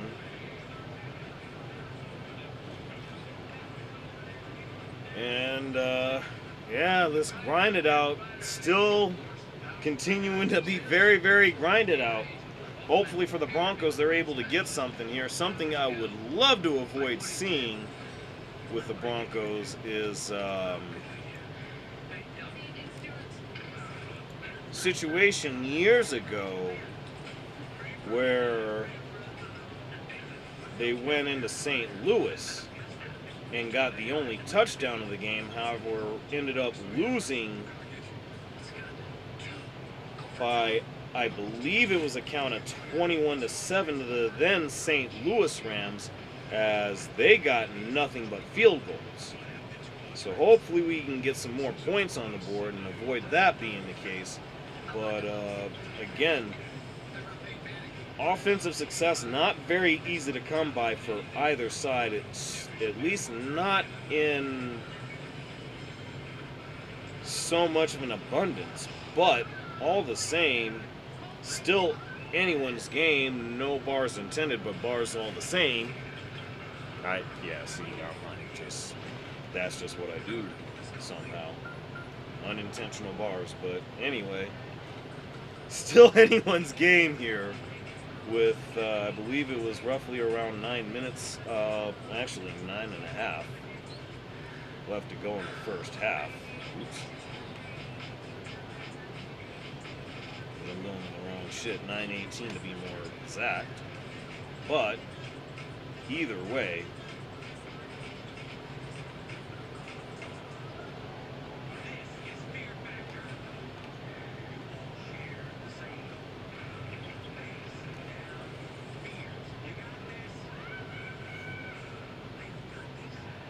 okay, I gotta say, one, Fear Factor on Fox is wild enough. I had no idea they got that deal worked out.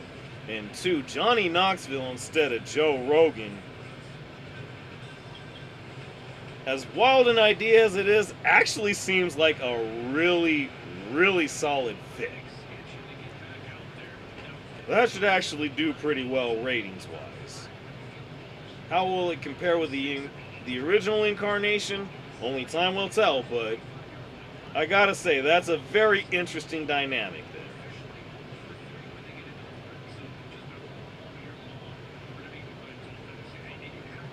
Wow, 6 of 8 drives ended inside the Denver 35. Red zone defense, man, what can I say? So we get the kickoff. That's Harvey actually getting the return, and he actually makes it a nice one and is able to get to about the 32-33. So let's see what the offense is able to do this time around. I mean, we've had some good offensive drives come through.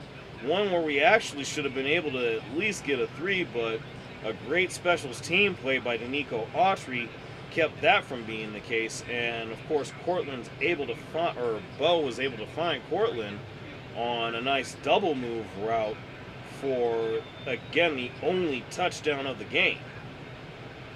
Excuse me, as handoff is to JK on 1st and 10, but he's not able to get anywhere.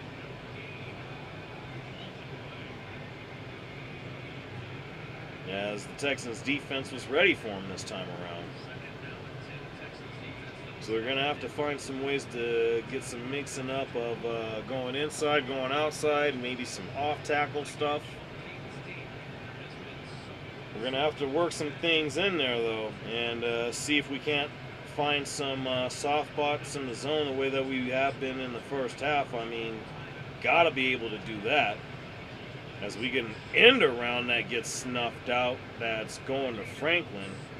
This has got to be the effect of not having Marvin Mims, as he's the one that you want to go to for plays like that. But unfortunately, him not being available just it takes away from the effect that it's supposed to have. And Texans defense is just going to be too good for these sort of things. But the silver lining in this is that it does give the Texans defense a lot of different looks, so that maybe and hopefully they're able to catch Bo Nix is able to catch the defense off guard here, as it's 3rd and 16, gets it off to Harvey, and he's only able to pick up a handful on that, as it'll be 4th and 12, and the punting unit will come out after the 3 and out. Yeah, this is shades of the London game against the Jets. I mean,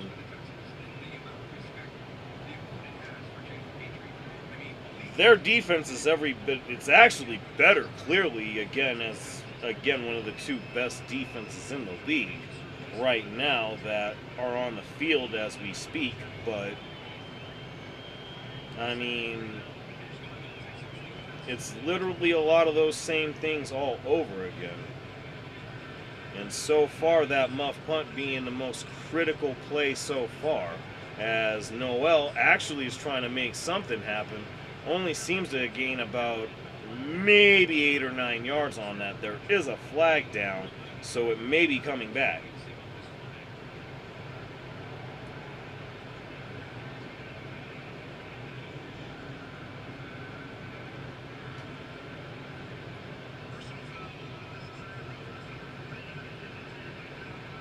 Oh, wow, never mind. Unnecessary roughness on Fabroni, the long snapper.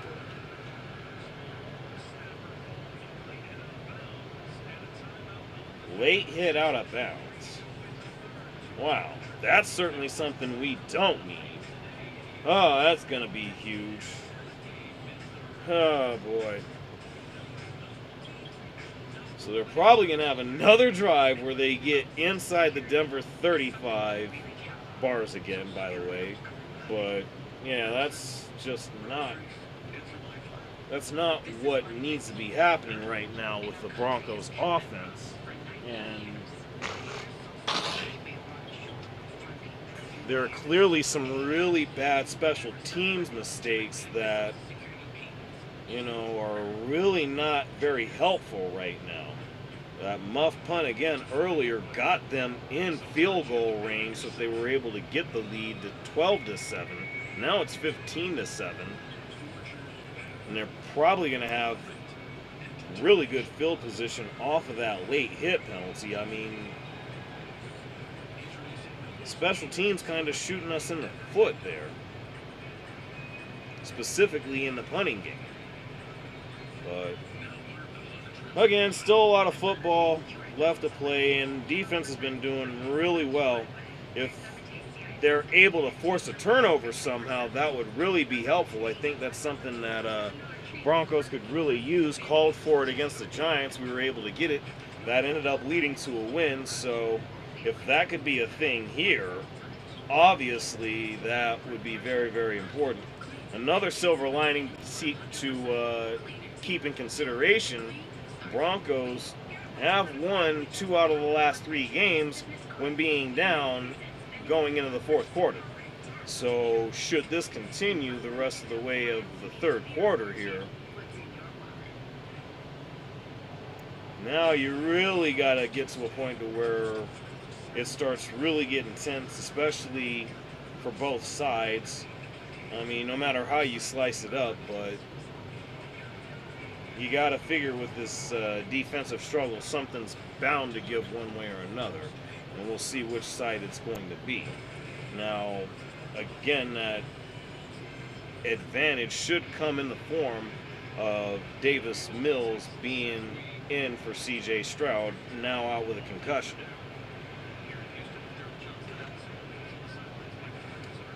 And now we're back. Texans look to be on about their 40, might be the 45. Oh, their own 44, excuse me.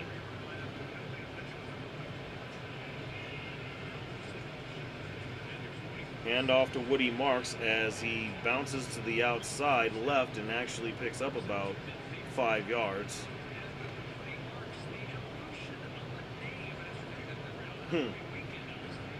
Second and 4. 6:35 left in the second, or in the third quarter, rather. Oh, man. Oh, wow. So that's a nickname because he dressed up as Woody from Toy Story for Halloween. Interesting, as we just had Halloween Friday night, as he gets the ball again, bounces to the outside, picks up a handful of yards, and has about a 3rd and 2 coming up. But, yeah, that's an interesting little story there as far as how he got the name. But nonetheless, 3rd and 2 at about midfield, might be in Broncos territory. So this is going to be a really, really important 3rd down for Denver here defensively. Let's see what we're able to get going. Yep, on the Denver 46, or no, 47 actually. No, 48, excuse me. And pass is batted down by Riley Moss. Collins is the intended receiver. No penalty there, so I'm pretty sure the Texans are going to have to punt here.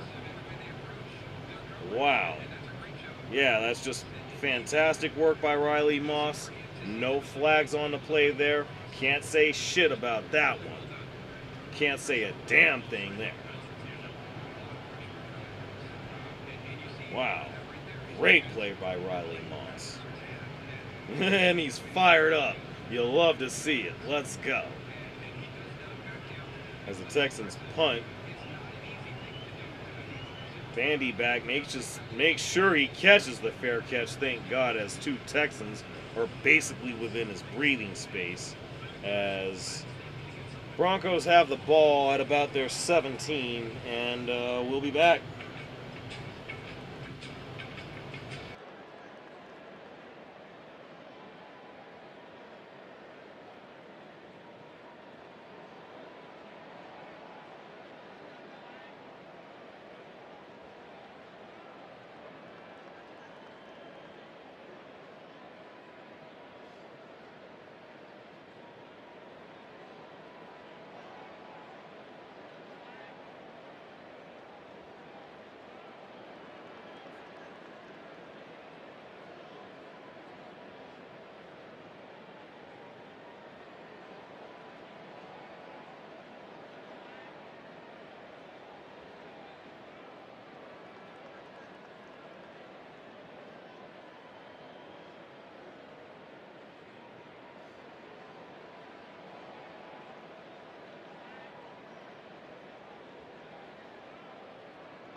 What a great job by this defense, really all game long. It's very fitting. Here we are now in the fourth quarter on a fourth down play. They step up yet again. Now you give the ball to your own offense, you work that clock, and you seal victory.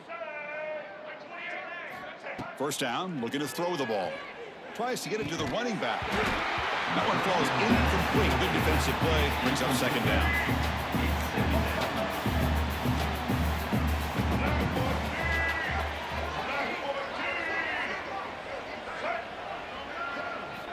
From the gun, he looks for an open man. Tries the right with a quick throw. Finds a man downfield. It's a big gain to the right. That is a first down gain. Moves the ball to a 40. Another big play for this offense, Kirk. They are not throttling back here, even with a comfortable lead in the fourth quarter. This defensive coverage seems one step behind the entire game. Even when they call the right coverage, the offense had made the plays that they need to be able to put points on the board. And it's incomplete. The defender arrived the same time as the football. And now it's second down. Well, this offense has had a great day today. The game is out of reach. I'd be curious to know why the starting quarterback's in the game and why is he throwing the football?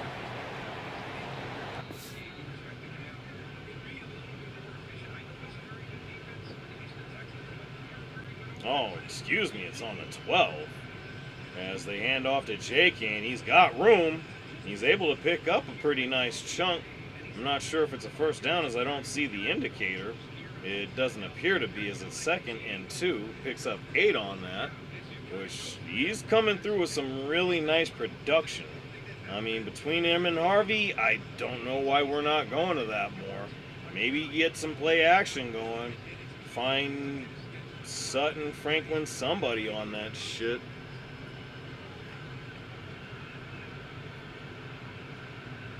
Second and 2, 4:50 and counting in the third quarter. Ooh, draw play to Dobbins, and only picks up 1 as they were able to catch up with him. I think that's Sheldon Rankins there. Brings him down a little aggressively, but hey.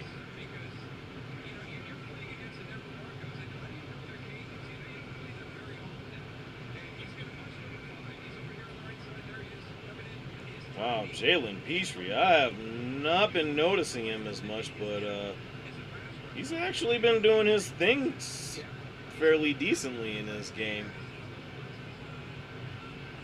3rd and 1, heavy packages in. And they go to JK again. I'm not sure if he's getting it, though. It's not looking like it. Refs are saying it's 4th down. Do we go for this?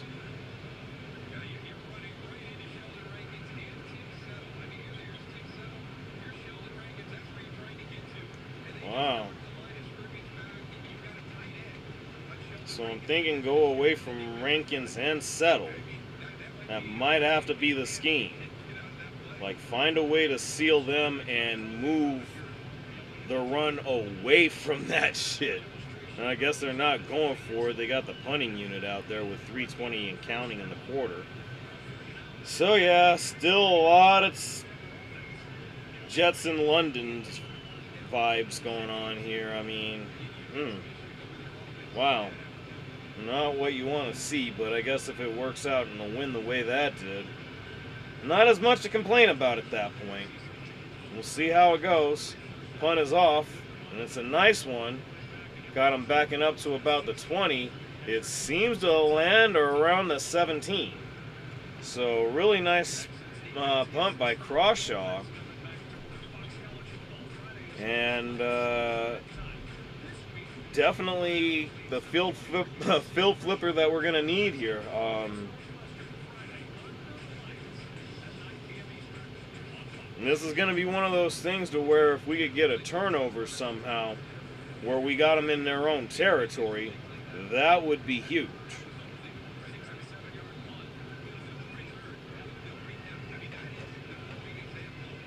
Oh, man.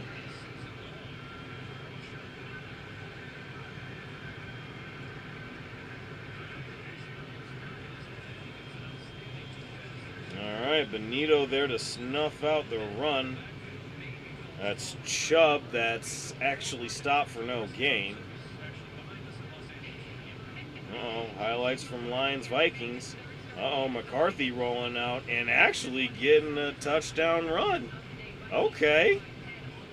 Vikings up 24-14 on the Lions in Detroit. Holy shit. Okay. Look out for the Vikings. As if they weren't a dangerous team. Oh, wow. Overshot by Mills to Hutchinson. 3rd and 9. Yeah, this would be a huge 3 and out to force as Zach Allen is on the scene there. If they get this stop here, that's huge because, again, with that punt being a field flipper that it was, that could be really good field position for Denver. 3rd and 9, Texans on their own 13. And pressure is coming. Benito's there, almost gets him down, doesn't wrap him up, is able to get it to Christian Kirk, but is short of the first down. Wow. They lucked out a bit there because that would have been tight as far as punting is concerned, as they would have had to have done so from inside the end zone. Wow. Huge play there for the Texans. That is huge. That is huge. Broncos defense comes up huge again regardless, as they're able to force a 3 and out. 4th and 3, Texans are punting from inside their 20.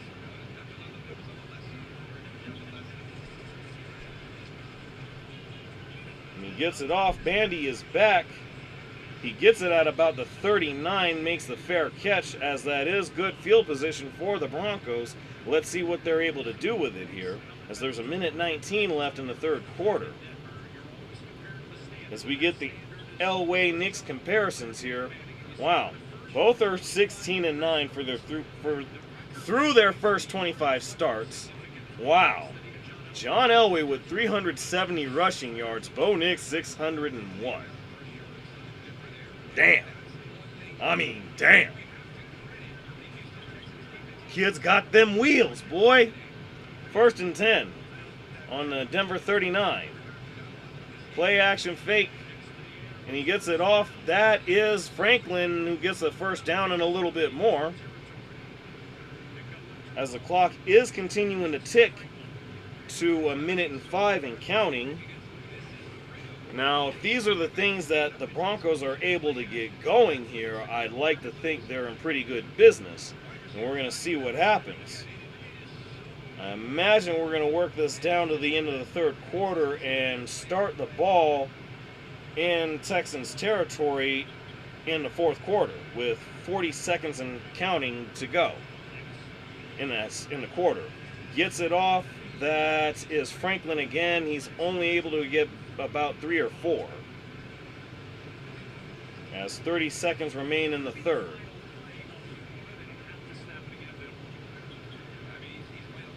Yeah, bit of a flat route.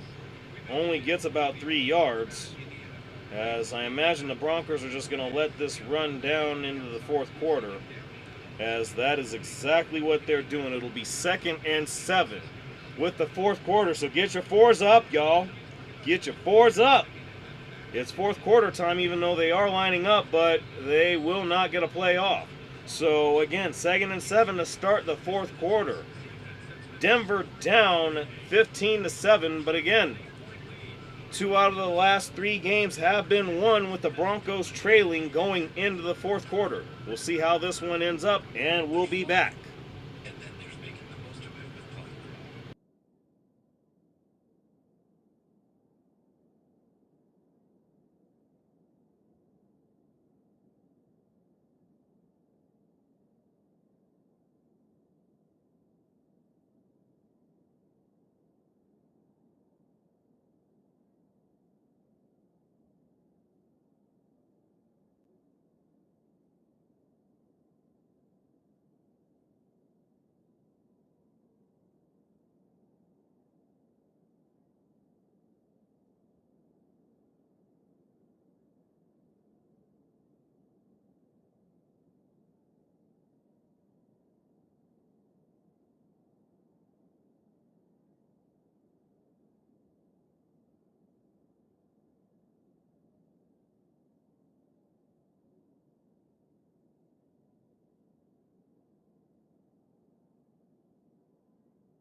Ah, that's not good. 3rd and 7. Right. Wow. Gets it to Bryant. He stretches it out and just narrowly gets the first. All right. Things you'll love to see. Things you'll love to actually see. It'll be 1st and 10 Denver. This Bo and the Broncos offense starting to get a little bit hot here. 1st and 10. Gets it over to Franklin, who's actually able to get about 7 yards. Make that 8 as it will be 2nd and 2. Wow. Pat Bryant being a dog out there. See, this is similar to that scoring drive. They were able to find some things in the passing game that were working pretty nicely. And now we're getting a little bit more of the same here. 2nd and 2.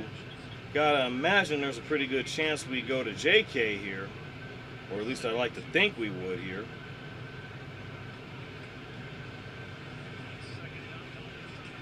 And it's gonna be a little short of the 1st down, but yeah, hard fought gain of a yard.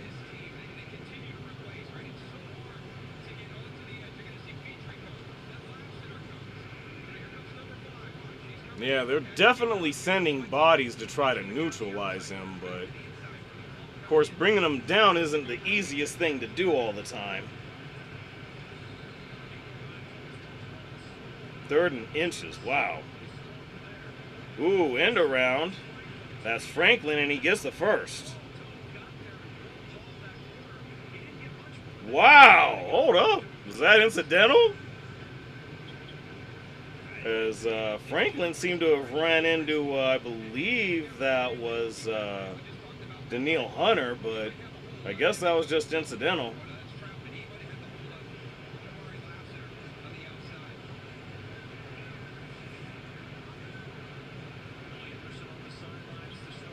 Broncos moving the clock, or moving the ball with clock moving as well. Nick's dropping back and actually finds Harvey for a deep shot touchdown. Broncos could tie with a 2-point conversion. Wow, what a play. R.J. Harvey on a wheel route. Wow, 27 yards.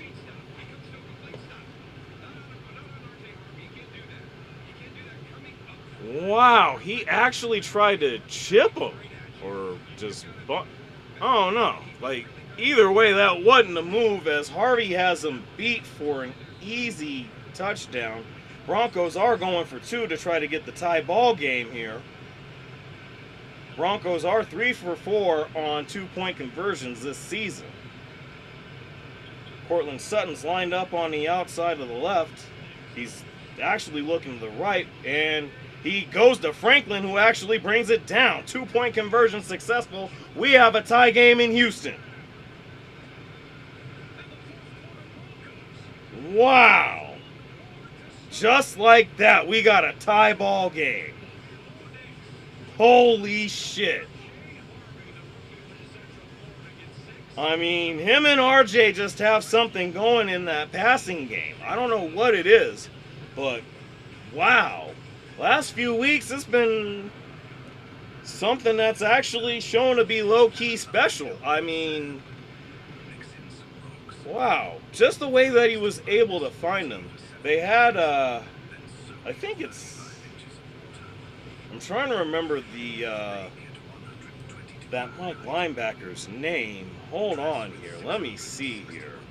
We got to look this one up real quick, actually. Wow, I see 4 of you in here now. Shout out to y'all on Twitch. Let me see. What are we looking like on YouTube real quick here?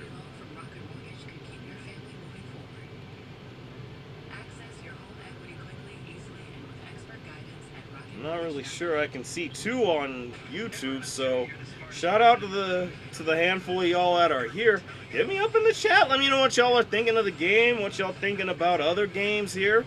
Welcome on in.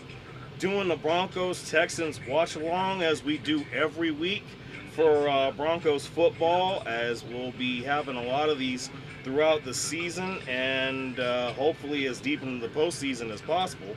But either way, what's up, y'all? Good to have y'all here. Really good one, as y'all seen. Broncos just tied the game on a 2-point conversion after Bo Nix finds R.J. Harvey on a 27-yard wheel route for what has to be one of the biggest touchdowns the Broncos have scored all season. And again, they go into the fourth quarter down as they have in 2 of the last 3 games. Man, what a turn of events. Hell of a game so far right now. It's just definitely something to see. And again, you'd love to see it as a Broncos fan. But man, hit me up in some chat. Talk to me, people. What's good? What's good right now? Man, got ourselves a hell of a game here. I want to check a couple of things here. Try to see if I can figure out how to pronounce this guy's name. Man. Yeah, I mean, just amazing what's going on with this right now. Tie game at 15, 12-28 as the Texans get the ball on about the 5. And they're only able to get it to about the 20. Man. Toa, that's his name. Henry Toa, he just got beat. He got beat and beat real bad. And now over here, we got Franklin coming in from the right, crosses over, and Bo actually just finds him and gets a beautiful shot in. Like, only so much you can say about it other than that. What a play. Mills finds Schultz for about a 5-yard pickup. Man, shout out to the new follower on Twitch, whoever you are. Right on for coming in right now. I appreciate y'all coming through. We're enjoying this competitive-ass game between the Denver Broncos and the Houston Texans. I mean, man, it's definitely been nothing short of intriguing, to say the very least. Hard-fought battle between 2 of the best defenses in all of football right now. And, of course, Schultz actually is able to get the first down.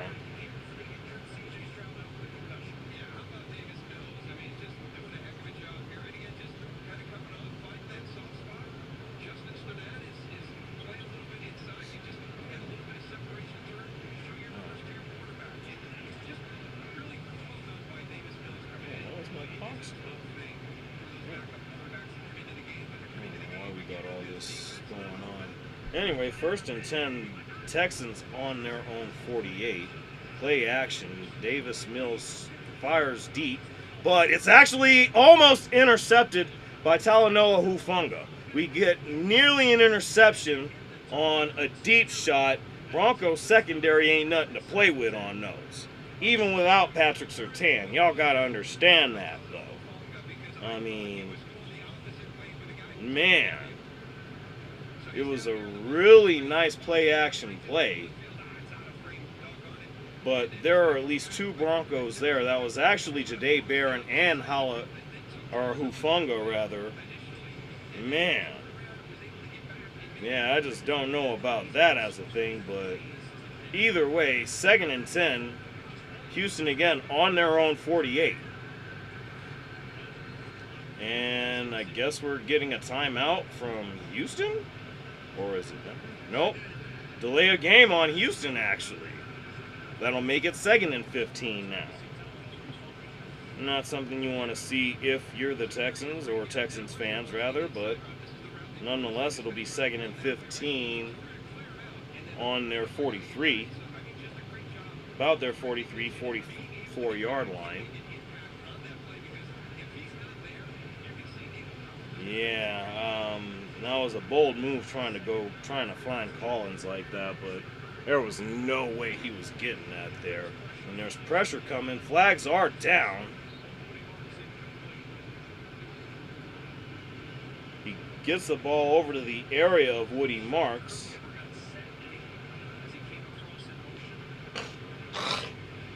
Excuse me for that.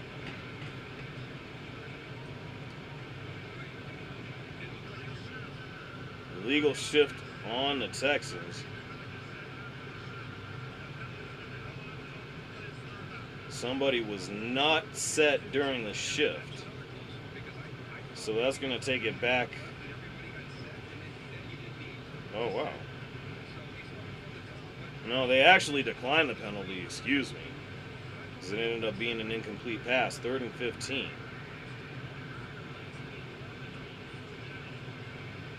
Mills taking a shot. Actually goes for Kirk, but overshoots him. And it'll be 4th and 15. Texans will have to punt on this one. Wow. Crazy. Fucking crazy. I mean, that was actually wide open. If he would have actually laid that right in there, he would have had a first down and more. But unfortunately for the Texans, and fortunately for us in Broncos country, it is a 4th and 15. Texans are back to punt. And Bandy is back to receive.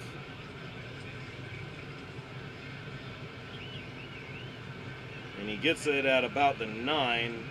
He actually gets about 11 and gets to the 20 on the return. Fortunately, he's not making the same stupid mistake he did late in the first half. But nonetheless, Kansas City up on a bit of a win streak here.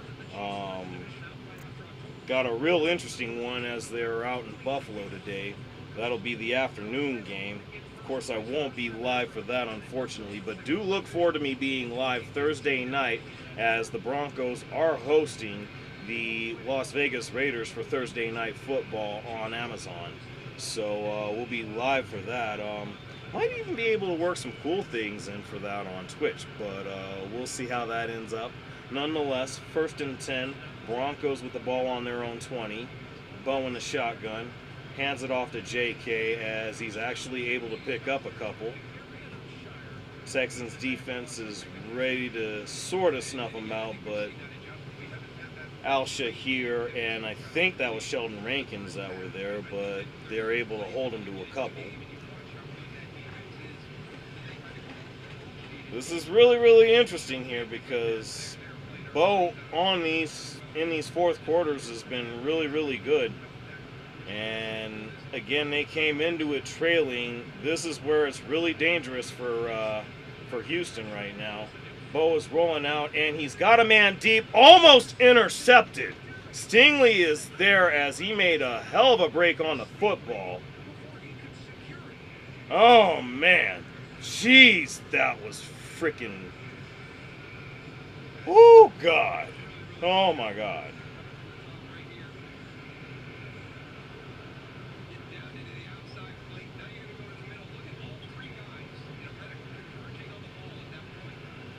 That was Pat Bryant he had. But Stingley made an excellent break on the ball. If he was able to hold on to that. Thank God he did. 3rd and 8 now on the 22. Bo was forced to scramble a bit, but he doesn't go anywhere. He looks for Ingram, who loses his feet. And it is a 3 and out, unfortunately, with the Broncos. Damn. Not what we wanted to see here. Is still a tie ball game. Defense is still playing very, very well as Broncos are going to have to punt here. Jalen Noel will be back to receive for the Texans. This is going to be really, really interesting. Could come down to whoever has the ball last to win the game.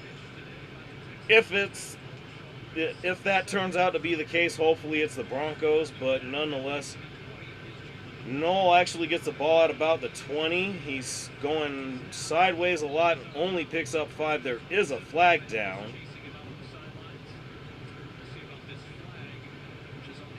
which they mark it at the 21.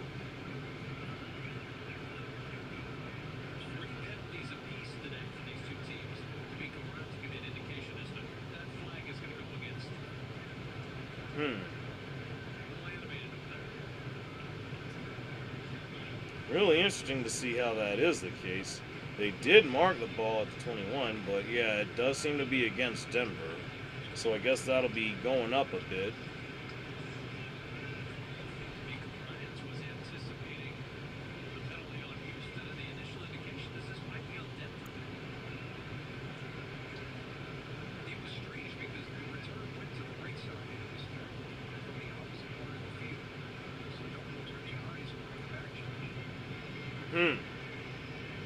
Okay, so maybe this is something that gets picked up. Because there seems to be an awful lot of talking right now. Nope.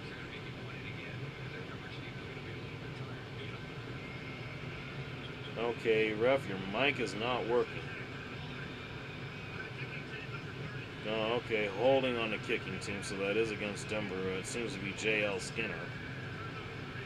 Alright, so that's going to come up at least 10 yards, which sucks, but is what it is. Oh, yeah, wow. He snatches Traymon a bit. I mean, it's a little bit of a flop, too, but, I mean, he does enough to draw the flag, so can't really complain too much there. But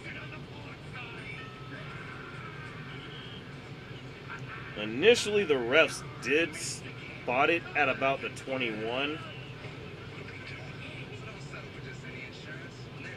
I'm not sure where they said they were going to be moving it to, but I'm going to imagine at the very least it'll be on the Texans 31. But, wow, crazy game we got going on right now. And I gotta say, I feel like I'm holding up incredibly well considering because, again, for those of you that are Dodgers fans, congratulations on going back-to-back last night. And in an insane comeback. Gotta be probably not only the greatest game I've ever seen, greatest World Series game I've ever seen, probably the greatest World Series I've ever seen, period. I mean, I'm not a die-hard baseball fan, but I do certainly enjoy playoff baseball, especially for what we wound up getting. I mean, what more can you ask for? The best two words in sports being Game 7, and we got that last night. And it was fitting because I believe it was at the end of the ninth inning when we ended up going into extras tied at 4 that they ended up playing Thriller by Michael Jackson because it was every bit the thriller that it turned out to be and then some. I mean, I gotta say, there are so many games, so many competitive matchups that I've seen over the years, recent years for that matter. One of which being Super Bowl 51, where the Patriots had that epic comeback being down 28-3 against the Atlanta Falcons. I mean, Hart couldn't stop throughout that one. It was pretty much nonstop the following year against the Eagles in Super Bowl 52 when that one came down to the wire, as that was a battle like no other. And then there was last night, which was just absolutely insane. I mean, it was hard to know who was going to win coming down the stretch, as we've got a holding call against the Texans, as that'll be coming back, so Xavier Hutchinson is the one committing the foul. But yeah, I mean, I do got to admit, it was pretty crazy watching the Broncos come back against the Eagles as well, along with the comeback they had against the Giants. But all the same, as it's 1st and 20, you just you can't put a price on moments like that. You can't put a price on competition like that. I mean, it's as great as you can get it. 1st and 14 on a Houston 32, and it's Marks looking to pick up about 5 or 6 on that one, as he'll have the penalty yardage and a little bit more back, as the Packers actually tie the game on what looks like a Josh Jacobs power run, as they're in a tough one with the Carolina Panthers. Wow. Yeah, tie games on a couple of different fronts here this early Sunday here. 2nd and 7. Mills gets the ball off to Schultz, but he's short of the first down. Looks to be a 3rd and 4, maybe a 3rd and 3. With 8:30 and counting left. Man, I gotta say, this has been something else. Man. Again, defensive battle between the two best defenses in the league. I know I've said that a lot today, but we're really seeing it right here. Got a man motioning in but back out, and there's pressure coming as the Broncos do get the stop on 3rd and 3. They are going to be short as Hufanga is there. They may get a yard or two, but it is going to be 4th down. The Texans are going to have to punt with 7:50 and counting left in the game here. Huge defensive stand for the Broncos as we're starting to get closer and closer to that nitty-gritty. I mean, I'm over here kind of getting cottonmouth. You see me getting my bottle of water right now.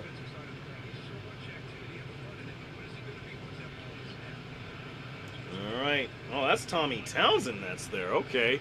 Gets the punt off, and Bandy lets it go as... Wow! They actually get it down on the 1, so Broncos are going to be pinned. Ooh, that's brutal. That is going to be brutal.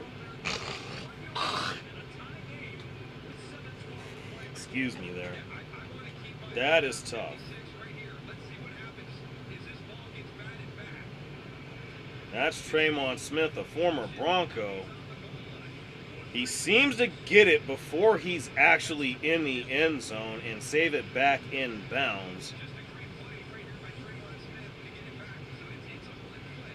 Yeah, great job keeping it in play. That was the reason the Broncos picked him up last year. Ooh, but does dude touch it being that his foot is on the goal line? And yeah, Sean Payton's challenging that. That may end up being a touchback. Wow. If that gets overturned, that's a huge call.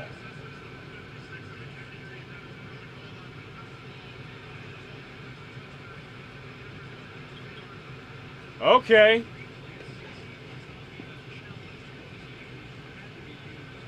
So I guess they pick up the challenge flag.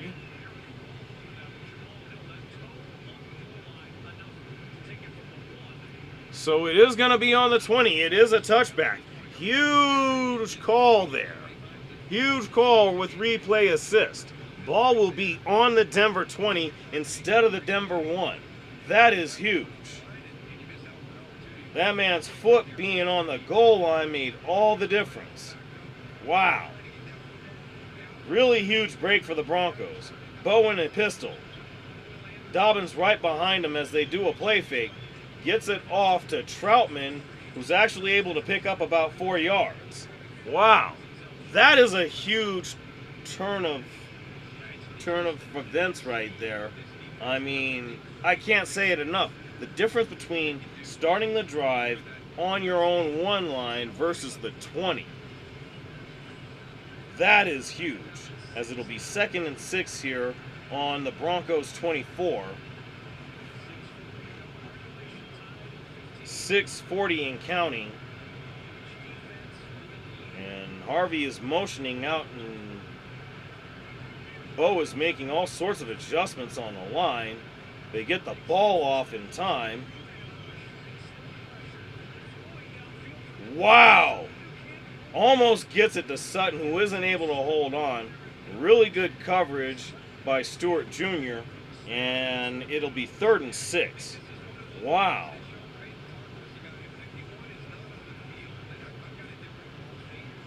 It's really interesting to see how Bo keeps going for these leaping throws. That is very, very dangerous in terms of accuracy, but he's actually able to get it to Sutton. He's just not able to hold on, as that's just a great play by, I believe that was Brian. I'm not even sure what the name of that guy was I said there, but either way, great defense by the Texans. 3rd and 6. Broncos snap the ball. Bo gets it off and is unable to get it to Sutton. It seemed like Bandy was trying to catch it, and it might have bounced off of his hands, which disrupts any potential catch that Sutton might have had. So it'll be 4th and 6. Wow.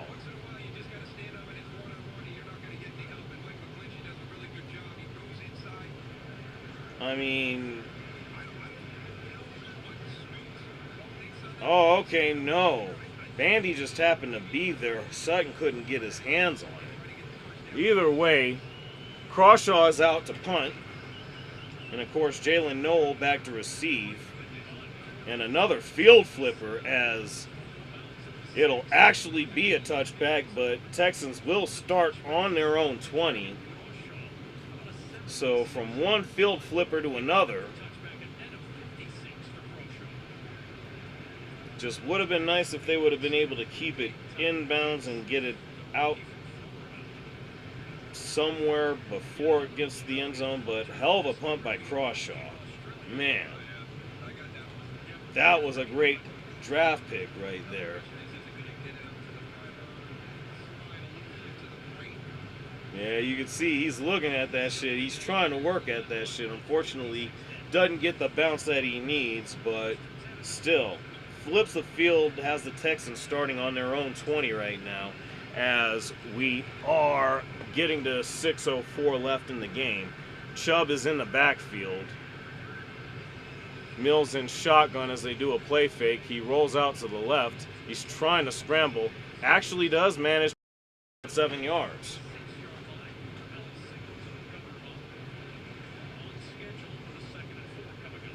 Okay, so it was about 6, be 2nd and 4 with 5:45 and counting.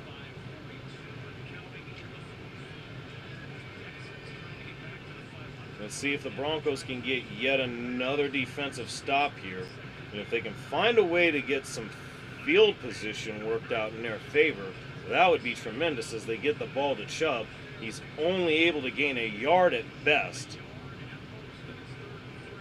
It'll be 3rd and 3.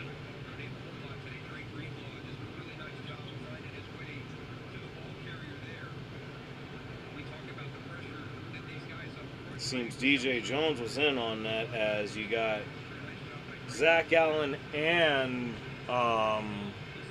JFM coming in for DJ, and Greenlaw just came off the field.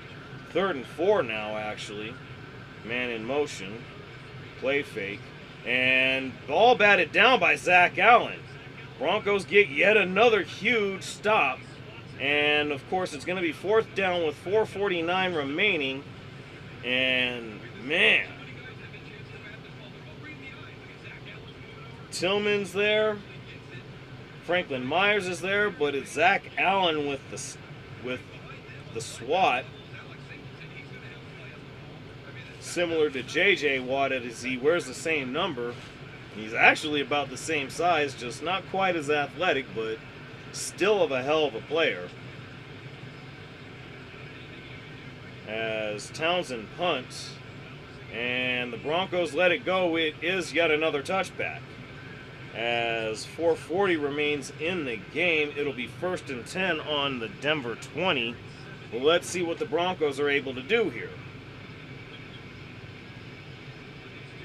I gotta say, this has been a pretty exciting contest, and I know I misspoke before. The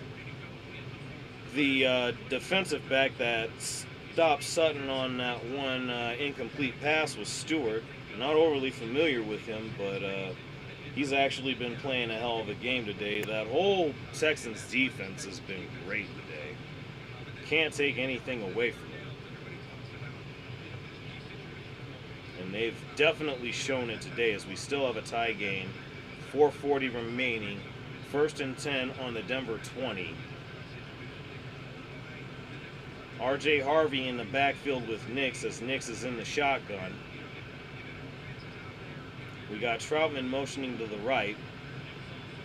He looks over to Harvey, gets it to him, and Harvey actually picks up a handful of yards. Man.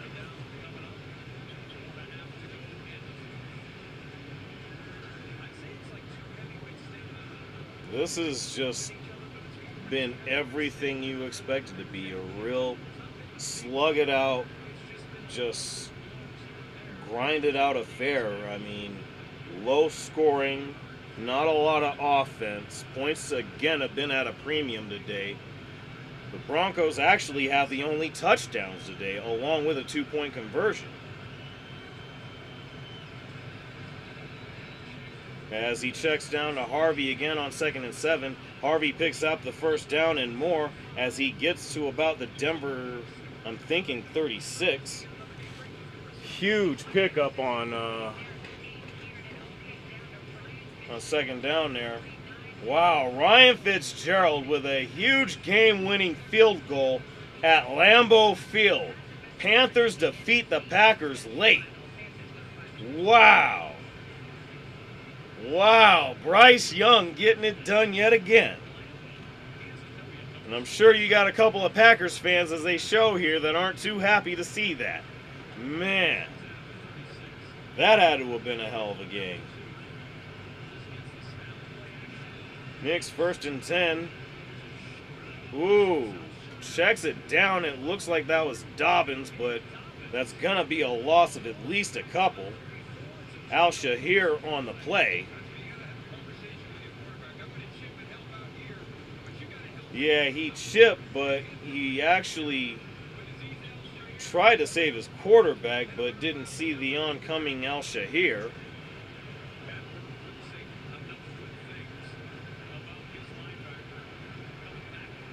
At that point, I'm throwing it at his feet if I'm Bo. Yeah, he's signaling, yeah, that's on me. And it definitely is.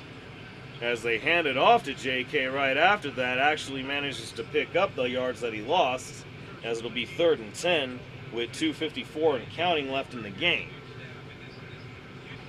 Okay, excuse me, 3rd and 11, so only gets 1 yard back.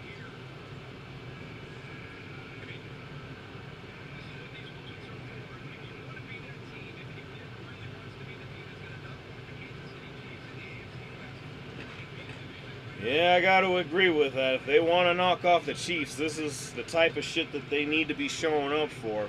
This is a now or never type of situation. I'm sure they're going to have at least one opportunity if they don't get it here, but they need to convert. 3rd and 11. Bo gets a snap in the shotgun. Gets it off. It's a 1st down, and that is Pat Bryant, who picks up at least 13 on that. As we get down to the 2-minute warning. What a game. What a game. And as we got the 2-minute warning, I'm going to go ahead and step away, take me a little bit of a breather so I can actually have my wits about me and have my composure right. So, yeah, we're in for an exciting finish. Tied at 15, 2 minutes left. Be back in a minute.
What a game we got so far, down to the 2-minute warning, tied at 15. Now, the Texans do have two timeouts. I'm not sure where they used the first one, but they have two. Broncos have all three. And, yeah. Broncos with the ball on their own 48-yard line. And Bo's actually rolling out on a design run from the looks of it. Actually picks up about a couple at most. So obviously he's trying to work clock, but doing some really interesting stuff along the way, as they show Will Lutz pregame looking like he's trying from pretty much about the logo, which is midfield. I mean, that's got to be at least 63. Which, if he's able to get a shot at that and hit, oh my God, that's insane. And I will have to change the way I look at him forever. But nonetheless, Broncos actually call their first timeout with 1:32. As each team has two timeouts remaining.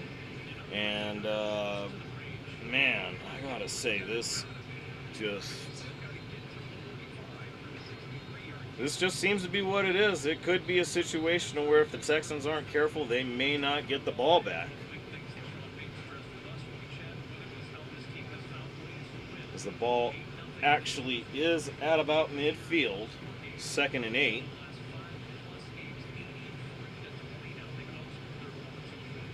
And it seems the Broncos are getting methodical. They got rotation coming in now.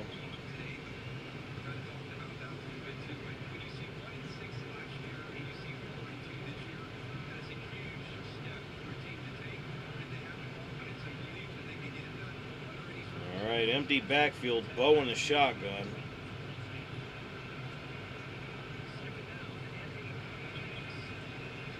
Pressure is coming, and it's coming in hot. Bo has to throw it away.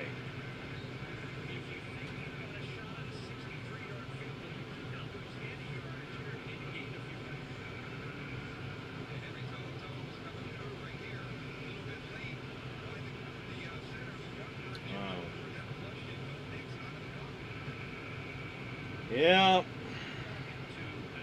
Definitely flushed him out, and that was really good work by them on that. So we'll see if they come through with empty backfield again. I can't imagine they do this time around.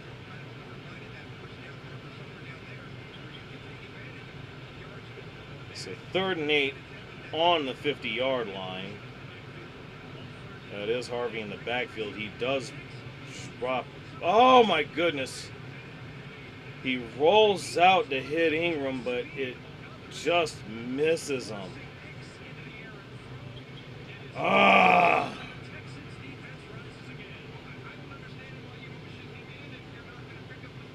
Right, what are we doing? You had to know that guy was going to be coming through here. Why would you motion him in if he's not going to pick up that block? I don't know about these things from Sean Payton sometimes, but good news. Defense has been really, really good. They're in good field position, so this punt is going to be fairly advantageous for the Broncos. And they keep them inside the 15 at about the 12 or 13. Yeah, they look to be marking them at the 13. Damn, man.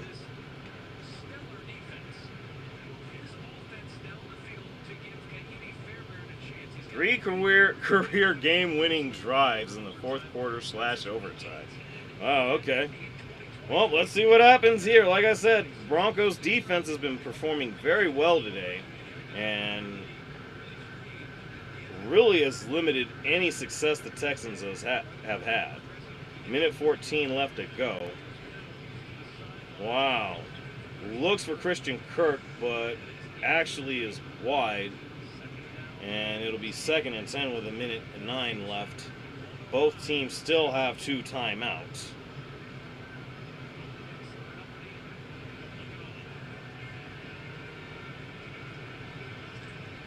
Ah, damn, this is so crazy.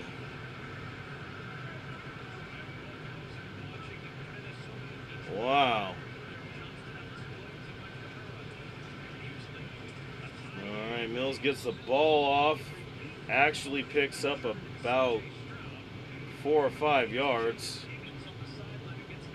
Might have been more like, okay, yeah, it was 4 yards. It'll be 3rd and 6.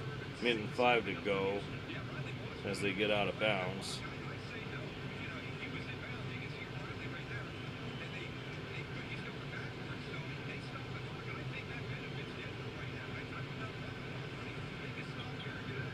Wow.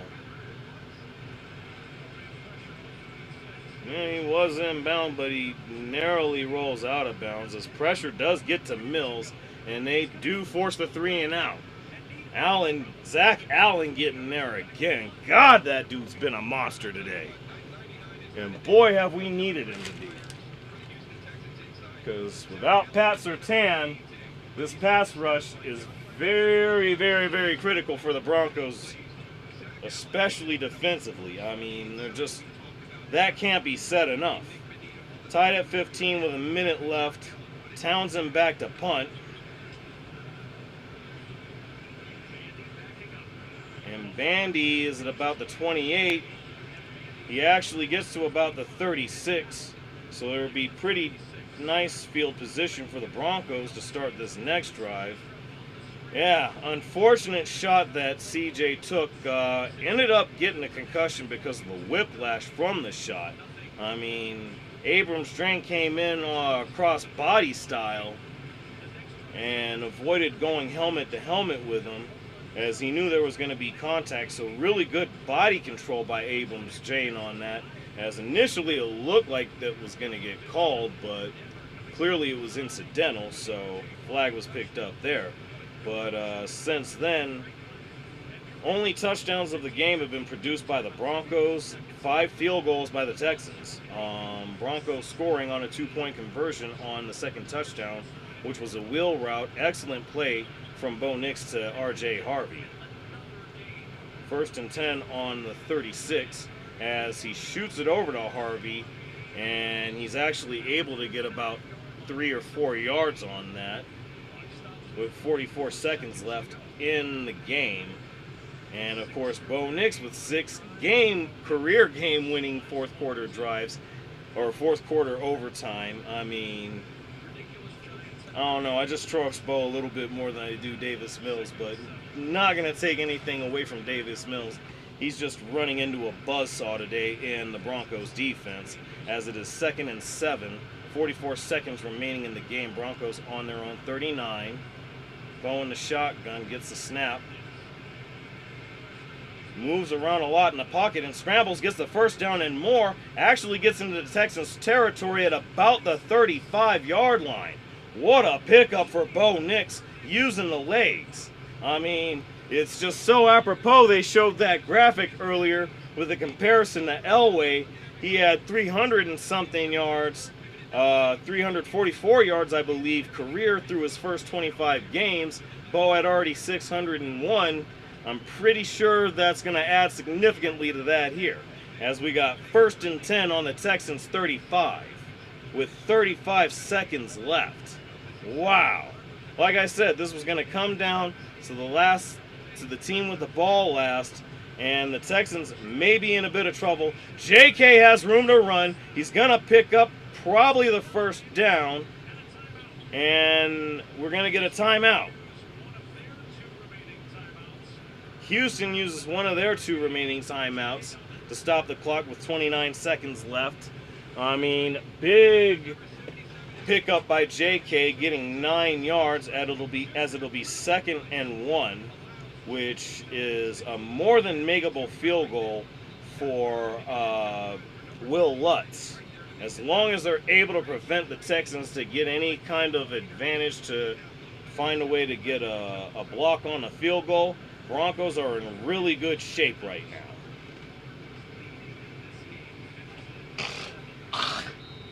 Excuse me on that one. Again, sorry, I have allergies. Got to work that one out a little bit better. 3-0 and trailing at the start of the 3rd quarter this season. Denver Broncos, baby. 29 seconds to go. Bo under center. Got a bit of a strong I formation as they do hand it off to JK. And I'm thinking he picks up the first down, but just the first down as the Texans immediately call the timeout. Their final one with 24 seconds remaining, as now the Broncos are literally in the driver's seat. They can just work the clock down to about 3 to 5 seconds, maybe less than that, and as long as they're able to keep Danico Autry and others under control, they have a very clean shot at a more than makeable field goal to win the game here. Man, what a game. Not quite as exciting and pretty much heart rate threatening as last night's Game 7, but certainly every bit as exciting all the same, especially for those of us that are Broncos fans, and certainly those of you that are Texans fans as well, I imagine. I'm pretty sure you're on pins and needles about this. I understand that feeling, believe me when I tell you that. Certainly been in that position before. 1st and 10. Broncos on the Texans 25. Nix on the Zion quarterback run, rolling out, actually picks up the first down and more, and is going to be inside the Texans 15. Clock is going down, 10, and then Sean's right next to the ref. 5 seconds, 4, and timeout at 3 seconds. Wow. Broncos about to clutch out another comeback, another fourth quarter comeback, provided they can get the protection for Lutz on this field goal attempt.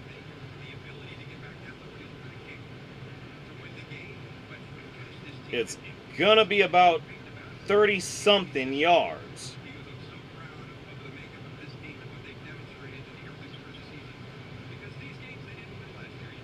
In a bit of a frenzy right now, my God.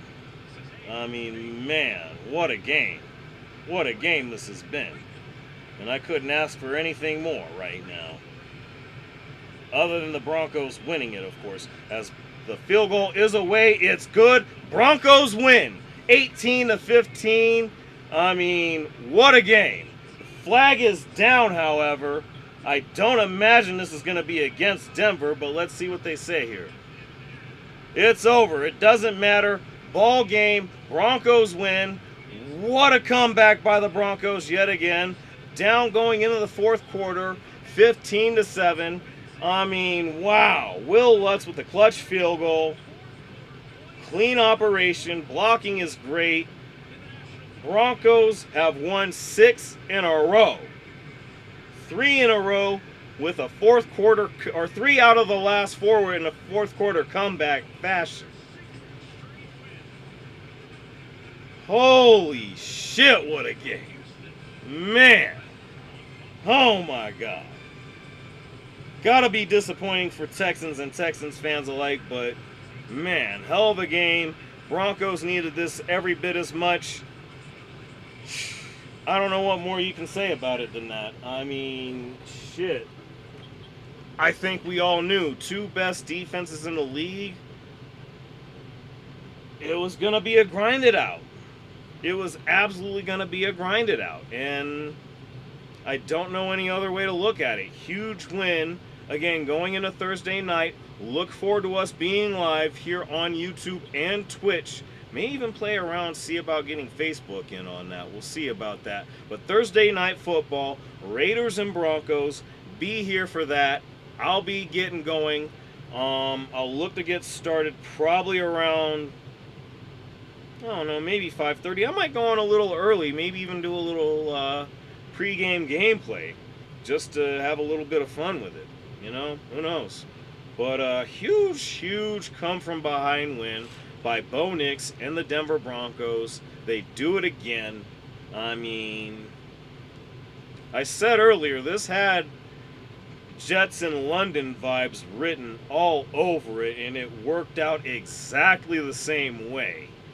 I mean, the Broncos were up for a majority of that game, but because of a safety, they did end up having a lead. man, hell of a game though. Hell of a game all the same. I mean, man. Wow. Lutz coming through clutch. No bars intended there again, but man, wow. Hell of a game. Man. Bo definitely has had better looking numbers passing wise. I mean, but everything else, especially the defense, showed up, especially without Pat Surtain. I mean, I don't know what more you could ask for on that. Let me get to a box score here, actually. Don't really want the play-by-play anymore. Get this shit back normal again.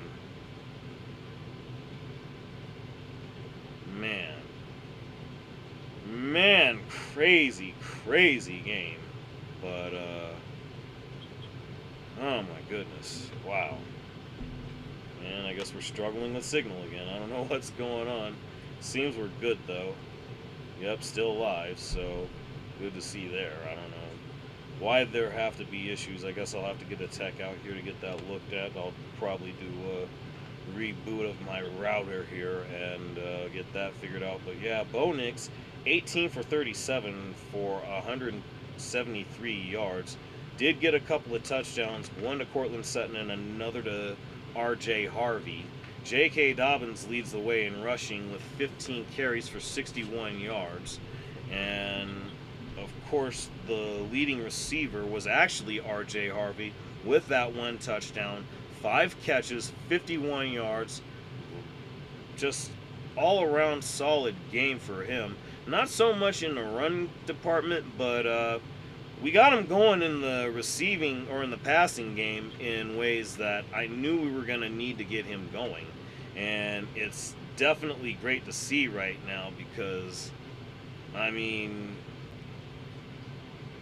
he's just paying off. And this is exactly the reason that Sean Payton chose him in the second round of the draft. You know, it just simply speaks for itself as we close that one out, just as the Broncos close out yet another exciting thriller. But, yeah, hell of a game. I'm literally buzzing like no other right now, just because of the excitement. Like I said, if you were like me and you saw last night's Game 7 of the World Series, similar feeling for me, every bit the same amount of excitement. Not as deeply intense, of course, but I'm sure there are definitely going to be those. That certainly was the case against Philadelphia, and definitely the following week against the Giants as well. Certainly one of the more, I'd say, decent offensive performances. I feel as if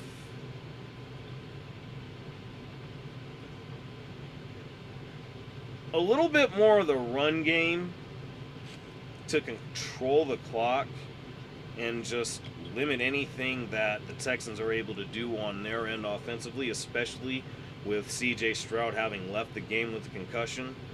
I just feel like I would have liked that a little bit better, but we'll take the win regardless. I mean, it's just going to be one of those where it just has to be the nail-biter variety. And again, as long as it turns out to be a win, you can't ask for anything more on that, as I'm seeing that the Vikings look like they actually got the... Oh, wow.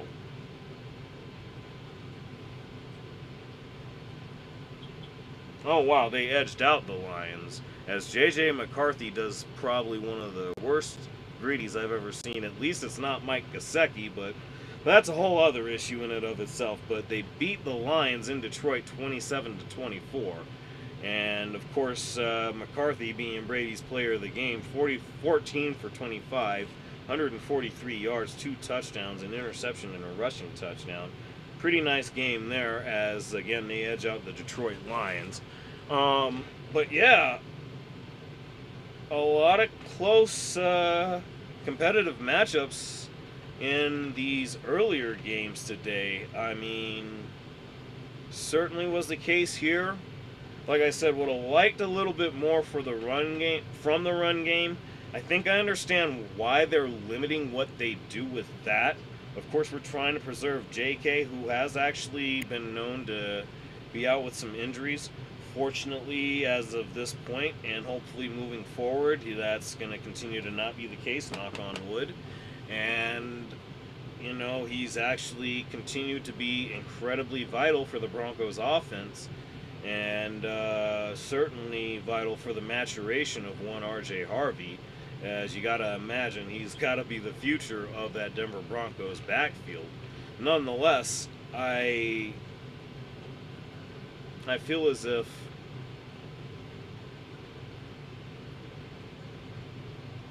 this is incredibly huge, especially for the Broncos defense, winning this the way that they did without Pat Surtain. Again, you got to factor in the fact that CJ Stroud was knocked out of the game early, but all the same, the Broncos defense showed up, showed out, did their thing. Didn't quite commit any force any turnovers, but despite a couple of turnovers by the Broncos, one with the Bo Nix interception and two a Michael Bandy muff punt, Broncos are able to prevail, and the defense actually absolutely did their job. I think Zach Allen absolutely gets a game ball, if nothing else. I don't know any other way to look at that. So moving forward, again, as mentioned, Thursday night, going to be live here on Twitch and YouTube, possibly even Facebook. We're going to mess around with that, see how that here in a little bit as we close up shop here for the day. And yeah, definitely time to close up as everything's wanting to be iffy here. So I'm going to go ahead and be out on that one. Not much here. Again, Thursday night. We'll talk about it. Like I said, I'll definitely be getting more uploads going this week, and I'll get it a definitive timeout as I get a better look at things. I'll probably have something for the upcoming video that I have coming for y'all here after I shut down here. And that's really all I know to say right now. Again, Thursday night, Raiders Broncos. Be here. Like I said, if you enjoyed everything, like, share, and subscribe down below if you're YouTube. Definitely let me know what y'all think down below with the comments. And especially if y'all watching on VOD. I noticed that's definitely been a thing. Seen some nice numbers on that. So hopefully y'all can keep that going as the time moves along. I certainly appreciate y'all on that. Appreciate new subscribers, new followers on Twitch. If you're on Twitch, definitely hit that follow if you enjoy. I'll try to be a little bit more entertaining about it. Try to see if I can work on some cool things for y'all. And hopefully as we get bigger and better into things, maybe some giveaways. Got the holidays coming up. You never know. Either way, for now, I'm going to go ahead and be out. Thank those of you that have come through. I know the signal is iffy. We're going to get that looked at. Pretty nice 3.5 hour stream, so very happy to see that. Nice to see that a few of you did come through. Unfortunately, you didn't stick around, but we're going to work on that. Either way, I'm going to go ahead and head out. Thank y'all for coming through.